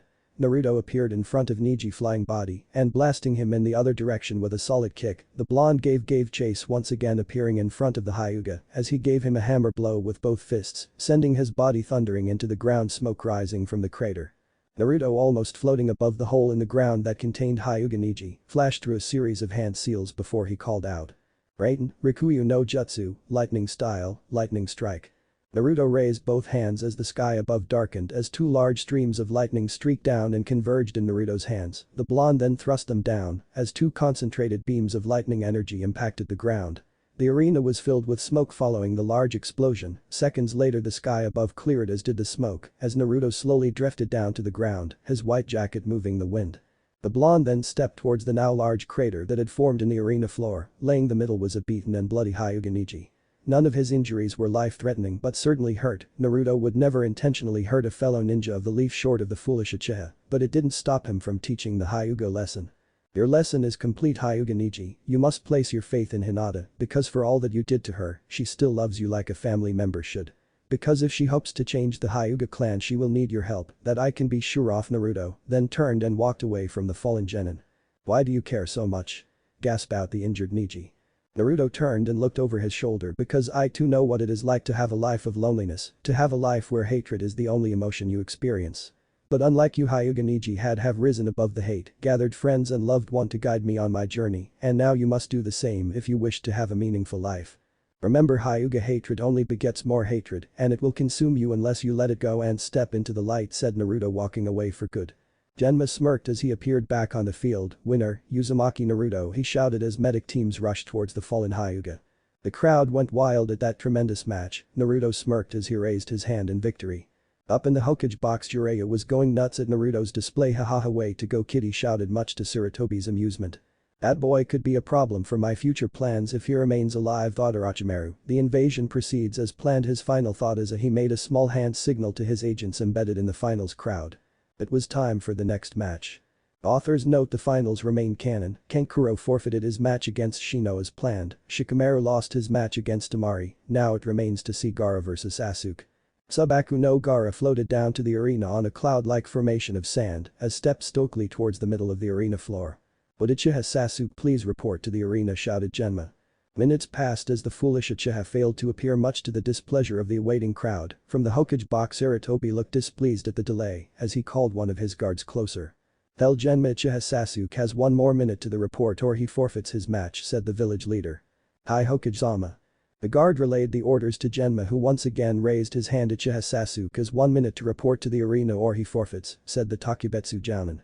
The crowd voiced their displeasure at the decision as the disguised Orochimaru turned to the Hokage Dono. I think we should allow Sasuke to fight. Many have come to see the last Uchiha fight, he said. Sarutobi looked unimpressed at the Kazekage plea. Kazekage Dono, if this was combat and the Uchiha arrived late, his comrades may die. We cannot make exceptions based on lineage, replied the Hokage. A minute had passed. Uchiha Sasuke had failed to appear. The finals will continue with Subaku no Gaara the winner by forfeit. Now would Uzumaki Naruto please report to the arena, shouted Genma. The aforementioned blonde then appeared in the arena in a puff of smoke, standing some distance from Gaara, who was grinning like a madman. Now he would finally have his chance to face the blonde, as his tenant had been screaming to spill his blonde for some time. Mother wants your blood, Uzumaki, said Gaara. Well, tell you mother she got some filthy habits, replied the blonde. At that moment in a puff of smoke appeared and scowling Uchiha Sasuke and the aloof Jounin Hada Kakashi. Are we late? Asked Kakashi. Genma was not happy. Yes you are, and the Uchiha has been disqualified. Now get out of the arena, we need to proceed with the finals. What? You can't disqualify me. I'm the last Uchiha I need to fight, give me the dope spot, screamed Sasuke. Another screech could be heard from the crowd, clearly the voice of Sasuke's #1 fan, Haruno Sakura, who was shaking her fist in the air. Let Sasuke-kun fight, she screamed. Sasuke turned and stomped towards Naruto, who just stood arms folded as he regarded the foolish Uchiha like something you would scrape off the end of your boot. Sasuke growled under his breath at the blonde. This is my fight, dope, now stand aside. Naruto smiling unfolded his arms. I'll tell you what, Sasuke, I'll fight you for it. How's that, said Naruto, much to the Uchiha's enjoyment. Any objections, Genma-san, asked Naruto looking at the toothpick-chewing Jounin. None here, kid, just be quick, he said. Alright. Naruto then in a flash moved back the edges of his jacket and spun a pair of the kunai through his fingers in each of his hands. With the same speed as he drew his blades he slashed with his daggers, cutting the Uchiha deeply in the shape of an X as he called out. Hentensen. X Hensei. Blade edge, X formation. Naruto then sent Uchiha flying with a solid straight leg kick to the jaw. Sasuke tumbled through the air, every attack so fast and precise, he didn't even have time to activate his fabled Sharingan. The Uchiha landed in a heap on the ground some distance away. The kid was out cold. Meanwhile up in the crowd, Sakura screamed for her beloved Sasuke-kun, as did many other Sasuke supporters. Was that quick enough, Genma-san, asked Naruto smiling, but his eyes never leaving the dangerous Subaku no Gaara. Genma shook his head at the kid's antics. Kakashi, take your student and get him some medical attention, ordered Genma. Right, replied the aloof Jounin as he grabbed the foolish Uchiha and disappeared in a puff of smoke. Alright, the Chunin exam finals will continue with Subaku no Gaara facing Uzumaki. Naruto announced Genma as the noise level from the crowd rose, wondering what kind of display Naruto would put on for them. Fighters ready, asked Genma. Hajime. Neither Naruto nor Gaara moved as Genma jumped away. A wind blew through the arena once more as a small grouping of cherry blossoms drifted into the arena on the wind. A single blossom then fell towards the ground. As the delicate pink flower landed, Naruto flashed out at tremendous speed towards Gaara, his fist thundering towards the genin's face. As soon as genin's shield moved to protect him, Naruto's fist blasted through the sand and onwards towards its target. The clash of titans was about to begin. Gaara's eyes widened as the titan fist of the blonde leaf shinobi came barreling towards him. His sand rose to meet the fist as the mixture wrapped tightly around Naruto's wrist and forearm.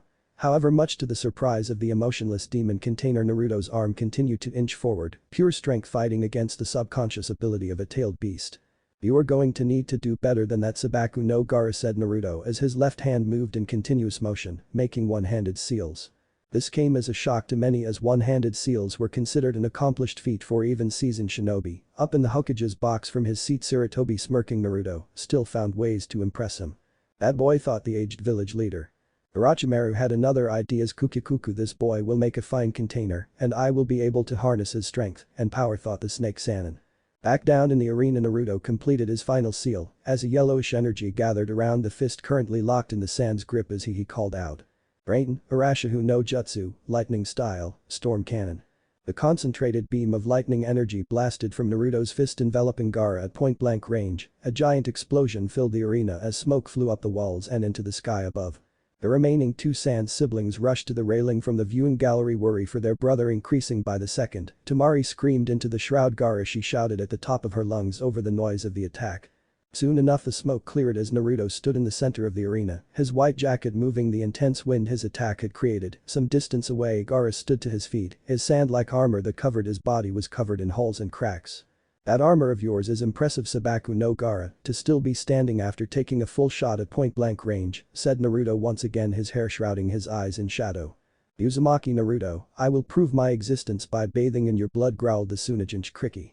Then come at me, Sabaku no Gaara, if you wish to prove your existence, said Naruto, his white trench coat moving in the breeze.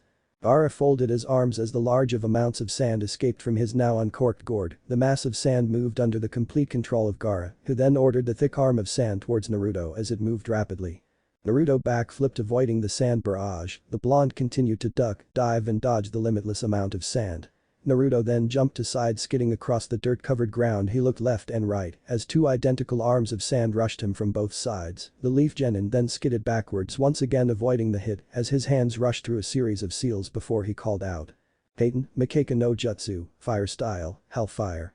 Naruto took in a deep breath before rapidly expelling the contents of his lungs as a powerful, almost white blast of flame struck the sand barrage. The intense heat melted the sand to its most basic byproduct of intense heat. Glass. Naruto then thrust his palms forward, having cut his flame stream as white embers and shards of glass covered the arena, with some still falling from the sky. The blonde smirked before he called out once more. Futen, Amatsuka's no Jutsu, Wind Style, Heavenly Wind. Then a powerful blast of wind erupted from Naruto's hands, catching the shards of glass and ignited some still burning embers. Flaming sharpened projectiles streaked towards the Tsunejinin, whose protective shield of sand moved to protect him. Satisfied the barrage had ended, Gaara lowered his protective sand wall and stared at the blonde, who stood some distance away. The Tsunejinin smiled maniacally. You are truly worthy me proving my existence, Uzumaki Naruto, said Gaara. Fighting is not the only way to prove one's existence, Gaara. You prove you're alive every day you spend on this earth, said Naruto, knowing exactly the kind of life that Gaara had lived through because it was one he had lived through himself, for that was the life of a Jinchuriki. Gaara stared at Naruto in an emotionless manner. You know nothing of what I have lived through, the fear, the crushing loneliness, hated by everyone you meet, said Gaara. Naruto nodded his head. I know about all of those things because it describes my own life perfectly. We are more alike than you think, Sabaku no Gaara, replied Naruto. Gaara stared at the blonde for a moment, shocked at the revelation, until he gripped his head in pain as the booming voice of his barley-contained tenant, the Ichibi no Shukaku, screamed. Kill him now and feed me his blood, prove your existence, screamed the beast. Gaara stumbled, gripping his head tightly, trying to block out the voices screaming inside his mind. From the viewing gallery, Temari and Kankuro rushed to the railing once more, seeing that Gaara was in trouble. Gaara shouted, Kankuro. Gaara then screamed into the sky with all his might before he grinned like a madman at Naruto and unleashed a massive wave of sand towards the blonde. Naruto jumped back, avoiding the crushing wave of sand. Gaara swept his hands in fluid motions, controlling the sand and its direction. Naruto's eyes widened as he felt the telltale grip of the sand around his right ankle. Rapidly the sand overtook his entire body as Gaara clawed his fingers. Now die, Uzumaki. Screamed the Tsunejinin, closing his fingers into a fist and calling out. Sabaku Kaiu, Desert Coffin. Naruto struggled against the sand's vice-like grip, which he could feel constricting and crushing his body. He tried to move his fingers, but the sand was just too strong. Gaara, smiling like a madman, then turned his closed fist and called out yet another technique of destruction. Sabaku Saosu, Desert Funeral. The sand surrounding Naruto then dragged him under and then imploded as blood seeped into the sand. The crowd was shocked into silence at the display from the Genins to the civilians. Both Jiraiya and Sarutobi from the spot in the Hokage's private box narrowed their eyes as the arena Naruto was harder to put down than that. They could still sense the blonde's faint chakra signature and wondered just what he was up to. Orochimaru, still in his Kazekage disguise, smiled behind his shroud. Kukuku, it looks like you were nothing but a one of Naruto-kun, thought the snake Sannin. Naruto-kun, whispered Hinata, tears springing from her eyes at the supposed loss of the blonde genin. Kiba and Chaoji were also shocking into silence, stuttering at what had just happened. Ino sat wide-eyed and silent, much like the others.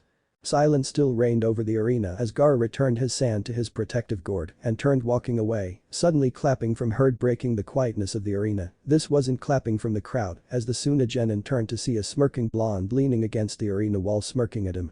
Is that all you've got, Sabaku no Gaara? Demanded Naruto, glaring hard at the redhead. The crowd murmured and spoke in hushed whispers at the sudden arrival of the blonde. How had he survived, thought many. Meanwhile the Leaf Genins all cheered at Naruto's sudden reappearance. Naruto-kun, said Hinata happily. Way to go, Naruto, shouted Kiba. Taoji was so happy he was munching rapidly on a bag of potato chips. How are you still alive, asked Gaara. We are shinobi, deception is our art. Now tell me, is that all you've got? I expected so much more from the Jinchuriki of the Ichibi no Shukaku, said Naruto. How did you know? Demanded Gaara. We can sense others, said Naruto simply. Our eyes grew wide at the revelation, so you know what it means to be a Jinchuriki, asked the redhead. I do and know this loneliness is not the answer, it only begets more loneliness, you need to find a reason to live Gaara, you need to find something to protect, said Naruto. Something to protect, thought Gaara. From inside its defective seal Shukaku, sensing his jailer's conflict had now had enough, he wanted that blonde blood feed to him, the one-tailed beast, then flooded the boy's chakra system with his demonic chakra. Gaara, feed me this brat's blood, I command you to kill him. Now. Screamed the demon from inside the seal. Back in the real world, Gaara gripped his head in pain at the screams that enveloped his mind coming from the seal. Once again he smiled like a madman and unleashed his sand once again. Now you die for real, Uzumaki, no more tricks, you will prove my existence, screamed the redhead. Naruto took a stance as he watched the sand rush towards him. Naruto flashed through a series of seals and slammed his hands into the ground as he screamed out. Oden, Ryu no Hikari, Earth style, dragon scales. Multiple solid plates of rock and dirt rose out of the ground and surrounded Naruto. The individual plates of the earth spun rapidly around the blonde, blocking the sand attacks. From inside his protective dome, Naruto took a horse stance as each hand flashed through a series of one-handed seals. Naruto completed his sequence before he brought his hands together, his fingers clawed tips touching as a glowing orb of energy surrounded his hands. That sneaky little brat, whispered Jiraiya, seeing what the blonde had planned. Back down on the arena floor, Naruto smirked as he called out his newest technique. Ranton, Tadahauka no Jutsu, storm style, heavy gunfire. From the orb of energy surrounding Naruto's hands, hundreds of yellow energy beams rushed towards Gaara. The redhead's sand shield once again rose to protect him, however it was futile as the beams were relentless as they struck Gaara multiple times. The attacks continued until the Sunagenin was backed up against the arena wall. Naruto, still protected by the earth and dragon scales, poured more chakra into his attack as the energy beams increased in size and frequency. Smoke shrouded the arena as the arena wall started to crumble away. Leaf Ninja moved the crowd back to stop the wall was collapsed after what seemed like hours of relentless attack. Naruto dropped his technique as the scales crumbled to dust and returned to the earth. The attack was something Naruto had discovered completely by accident while training with Jiraiya. Thanks to his bloodline and his control, he discovered he could mix compatible elements together to create brand new ninjutsu. As the smoke cleared, Naruto narrowed his eyes at what he saw. Gaara had surrounded himself in ball of sand, a cocoon almost. From the viewing gallery, Kankuro and Temari nodded to each other. It was time to put the plan into action. Naruto jumped backwards as a claw arm of sand thrust towards him. A single demonic eye appeared visible through a small hole in the sand sphere. From the Hokage's private box, Orochimaru made a secret hand seal. From inside the crowd, a masked shinobi placed his hands in the seal as hundreds of feathers descend over the crowd. The shinobi cast a sleep jinjutsu to incapacitate the crowd. Many Chunin and Jounin dispelled the simple jinjutsu, negating its effects. Even some of the more astute genin negated the simple jinjutsu. From the Hokage's box, one of Orochimaru's guards threw a smoke bomb to the ground, covering the area. Naruto looked up, seeing the smoke bomb's explosion. Jiji, Jiraiya-sensei, he whispered. Suddenly Naruto found himself surrounded by dozens of masked Suna and Odo ninjas. Naruto smirked. So Suna and Odo are working together, thought the blonde. Jiraiya then stood at the railing and shouted down to his student, Naruto, we are under attack, you deal with that Jinchuriki and we'll handle the arena, said the Gama-sanin. Got it. How exactly are you going to handle us, kid? Asked one of the Odo Jounin. Naruto smirked before he clawed his right hand as a perfect spinning sphere of chakra appeared. The Rasengan, with his left, he pulled a special Tri-kunai and threw it into the air, calling out. Kunai Kage Bunshin no Jutsu. Dozens of the special kunai fell from the sky and littered the ground around the attacking ninja. Naruto smirked before he disappeared in a red flash, almost like a pinball in a machine. Naruto raced across the arena floor, darting in every direction. In mere seconds Naruto had felled each of the attacking shinobi before they even had a chance to defend themselves. Each one had a perfect circular wound in various places on their body. Naruto reappeared. That's how I handle you, Baka, said the blonde as he turned to see that Gaara had escaped the arena by climbing the wall, with the redhead now a miniature version of his tenant. Genma appeared standing next to Naruto. You better get going, kid, we've got his covered, said the Takubetsu Jounin. Right, thanks Genma-san, replied Naruto as he flashed out in hot pursuit of the renegade Jinchuriki. Meanwhile, on the tallest roof high above the arena, Sarutobi and Jiraiya stood some distance from the Kazekage, having chased the village leader up here after the smoke bomb had cleared. What is the meaning of this, Kazekage Dono, demanded Sarutobi. The Kazekage laughed with his face still covered. I'm surprised you haven't recognized me yet, sensei. I'm hurt, said the fake village leader. Sensei. Jiraiya then stepped forward. So you've returned to do harm to the leaf once more, have you, Orochimaru, said Jiraiya, frowning at his former teammate. Ukikuku Jiraiya Baka, how did you know, said Orochimaru, removing the white cloth that covered his face, revealing a shen gray skin and yellow snake-like eyes. You can thank my newest student for that, said Jiraiya proudly. Sarutobi then stepped forward. Orochimaru, as leader of Konoha, I will stop you before harm this village again.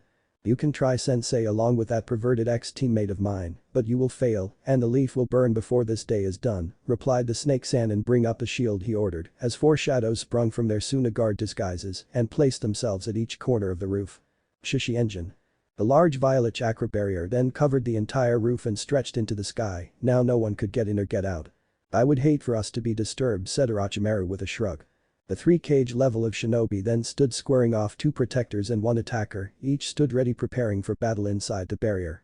From the crowd, Kakashi observed the violet barrier extend into the sky, he then saw dozens of Odo and Suna shinobi then appear in the arena. Kakashi, what's the plan here, asked Guy, going back to back with his Jounin comrade. We clear the arena and evacuate the civilians, let's get to it, said Kakashi as he pulled a kunai from his holster. Yosh, time to display the power of youth, shouted Guy. Eugenin, said Kakashi, getting their attention as they had sensed the Jinjutsu and dispelled it, help with the evacuation and try not to get yourself killed, finished the one-eyed Jounin. Aye, Kakashi-sensei, they chorused together. The one-eyed Jounin then cast his vision beyond the arena wall, having seen Naruto's swift departure in hot pursuit of the Suna Genin Gaara. Be careful, Naruto, he thought as he puffed away in a cloud of smoke and went about attacking the invaders. In the forest beyond Konoha, a sand-covered tanuki-like creature was blasting from tree branch to tree branch. It stopped and sniffed the air only for a heavy fist to impact its face and send it rocketing to the ground below. Naruto skidded to a stop, once again standing some distance from Gaara, his cold blue eyes focused on his target. Gaara in his partially possessed form shook off the hit and stood tall, demonic eyes glared at the blonde who stood impassively.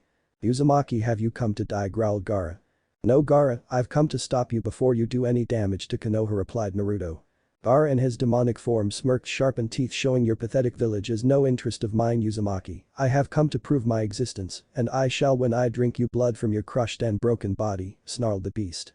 Naruto took a stance, just try it, Sabaku no Gaara, prove you are worthy to live before I put you down and show you the error of your ways. Gaara screamed before he launched a sand-covered arm towards the blood who flashed out, avoiding the hit. Naruto then moved rapidly through the tree-covered area, avoiding yet more arm strikes. The leaf genin then skidded back across the dirt as he caught another strike from the sand-covered arm. Naruto grit his teeth against the strength that was pushing him back. You're mine, Uzumaki, screamed Gaara. The sand-covered hand then closed around Naruto and forced him back against a tree. The blonde gasped at the pressure around his body, however it soon turned into a smirk as his body collapsed into a pool of water. Izubunshin. Naruto stood once again some distance from Gaara, his hands locked into a seal before he called out his attack. Suiton, Sashouhin no Jutsu, Water Style, Water Collision Destruction. The tower of water formed from the surrounding moisture, turning into a large tower of water that surrounded Naruto and then rushed towards Gaara. The Suna Genin tried to escape the torrent but was hopelessly caught in its force. Naruto cancelled his technique as the watery attack subsided and absorbed itself into the ground as the blonde stepped towards the fallen form of Sabaku no Gaara, said Suna Genin, whose sand-covered body was falling away having absorbed too much water. Damn you, Uzumaki, I'll kill you, growled the demon-possessed Gaara.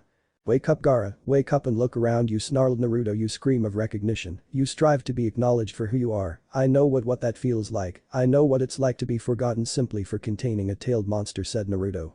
The remainder of Gaara's sand slipped from his body, revealing his normal human appearance. The redhead looked angrily at the boy stood in front of him. What would you know about anything I've been through, he screamed. Because we are the same, you were me before I discovered that I was never alone. I had friends and loved ones willing to recognize me for who I was, said Naruto as he extended his hand. Take my hand, Gaara, and stand up and be recognized by a humble ninja of the Leaf Village, said Naruto, smiling. Gaara took Naruto's hand as the blonde hauled him to his feet. An evil smirk then appeared on the redhead's face as an arm of sand appeared suddenly and attacked Naruto. The blonde disappeared in a puff of smoke while the real him appeared some distance away. Gaara screamed into the sky as his sand once again formed in a tanuki-like creature once more. The sand-covered arms then moved in a whip-like fashion as Gaara called out. Suna Shuriken. Dozens of sand constructs rushed towards Naruto, deftly avoiding the flying projectiles. Gaara, once again enraged at the blonde's defiance, opened his mouth and screamed into the forest. Futen. Mugen Sajin, Datapa, Wind Style, Infinite Sand Cloud. Great Breakthrough. Gaara opened his mouth and unleashed a powerful chakra-infused sand blast. Naruto flashed through a series of seals, calling out his own attack in response. Peyton, Jiryuha no Jutsu, Fire Style, Imperial Dragon Flame. Naruto spewed out a large jet of white-hot flames, and further increased by the power of Gaara's demonic wind, the flames charged towards the possessed Tsunagenin. The explosion cast black smoke high into the air with many of trees in the forest, no set ablaze of charred from the smoke. Naruto stepped forward, his feet crunched the charcoaled ground underfoot, he stepped towards to a charred but alive Gaara. The Tsunagenin was out cold the repeated attacks with both fire and water, and pushed his body to the limit. What the murmured Naruto before he jumped back as a huge amount of sand converged around the unconscious genin. The tower of sand stretched into the sky before taking on the form of a giant tanuki. Haha, I'm free haha haha, screamed the Ichibi no Shukaku, now fully released with Gaara's unconscious state as it flattened trees underfoot and stomped around the empty forest. Oh shit, cursed Naruto as she bit his thumb and ran the blood-covered digit down the palm of his left hand before slamming it into the ground, calling out. Uchius no Jutsu, summoning technique. A giant cloud of white smoke covered the forest as began to clear, a beastly roar could be heard. As the smoke completely disappeared, it revealed a giant green and yellow serpentine dragon.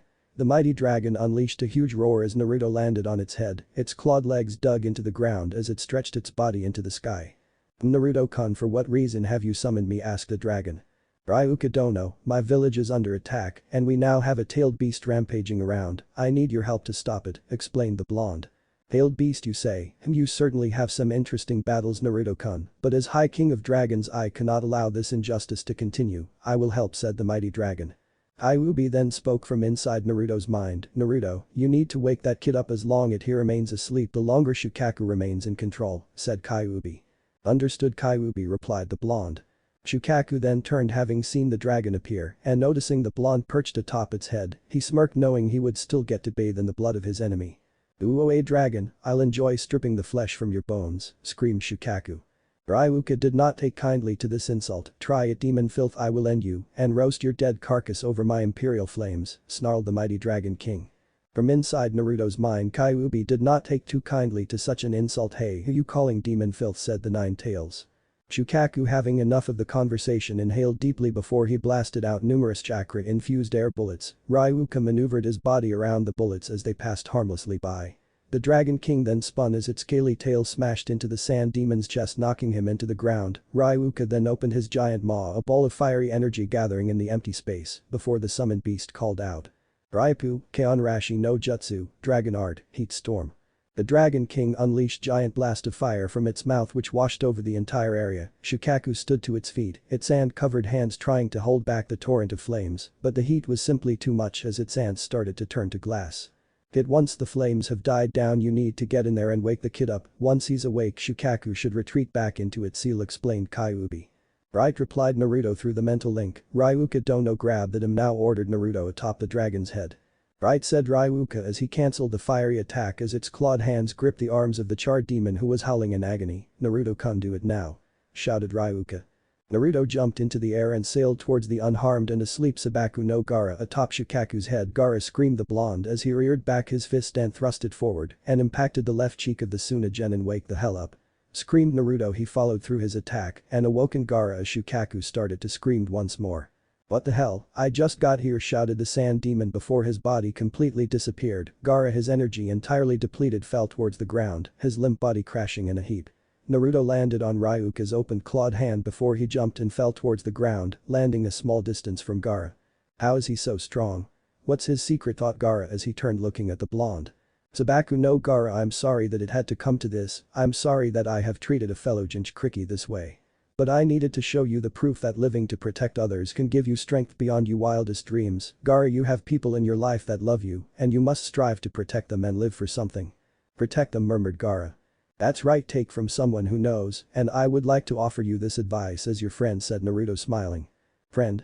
Naruto nodded before he jumped back, sensing new arrivals. A rickety puppet tried to attack Naruto, but the blonde had moved too quickly. Gaara's siblings Kankuro and Temari appeared in front of their brother, protecting him from further attack as the pair glared hard at the leaf ninja weapons at the ready. Enough, whispered Gaara. But Gaara, asked Kankuro. This is over, we are to return to the village, said the redhead as Kankuro pulled his brother's arm across his own shoulders, hauling him to his feet. But Gaara, questioned Temari. You are an interesting one, Uzumaki Naruto, until we meet again, said Gaara as he disappeared with Kankuro, leaving only Temari behind. Thank you for what you did for Gaara, said Temari, closing her large battle fan. Naruto smiled. We do what we must to protect those we care about, take care of him won't you, said the blonde. Damari blushed slightly at Naruto's smile before she nodded and disappeared as well. The evidence of battle was all around as many of the trees were charred and broken. Naruto looked to the sky to see Ryuka still hovering above him. That was a noble thing you did for that boy, Naruto-kun, said the Dragon King. I guess, said Naruto with a shrug before he jumped into the air and landed once again on Dragon King's head. To the village. To the village, Ryuka. Don't know, there's still work to be done. Ryuka swiftly moved through the air back towards the village. Naruto from his spot atop of the Dragon King saw a multiple-headed snake creature burst through the perimeter wall. The ninjas of Konoha fought hard to push back the beast. Naruto made a cross symbol with his fingers and called out. Page Bunshin no Jutsu, Shadow Clone Technique. 2 exact clones of Naruto appeared on the dragon's head. At a brisk pace they soon reached the village. Looks like they need some help, Naruto-kun, said Ryuka. Sure do, said Naruto as he nodded to his clones who completed the needed hand seals and slammed her hands down, both calling out. Kuchiyus no Jutsu, Summoning Technique. 2 giant puffs of smoke appeared in the tiger and a bellowing roar could be heard as a giant gleaming white tiger jumped to the ground and immediately attacked the multi-headed snake. Another high-pitched scream could be heard from inside the smoke cloud before a large red and orange phoenix appeared, embers trailing with every flap of its wings. The mighty phoenix opened its mouth and unleashed a torrent of flames that incinerated a battalion of Suna and Odo ninjas that lined the wall. The tiger had dealt with a multi-headed snake as it disappeared in a puff of smoke. Snake meat my favorite, grumbled Haiku, the white tiger boss. You shouldn't eat that stuff, Haiku, said Shenro, the phoenix boss. Naruto landed on the perimeter wall and was met by Marino Ibiki, who had been commanding the defense of the wall, along with numerous other Leaf Chunin and Jounin. Ibiki-sen, I'm sorry I'm late, said Naruto looking at the scarred Jounin. Pretty impressive job, kid, thanks for the assist. No problem, now my summons will be able to deal with another new summoned snakes that appear along with the defense of the village, but I need to find Hokage-sama and Jiraiya-sensei, where are they? Asked the blonde.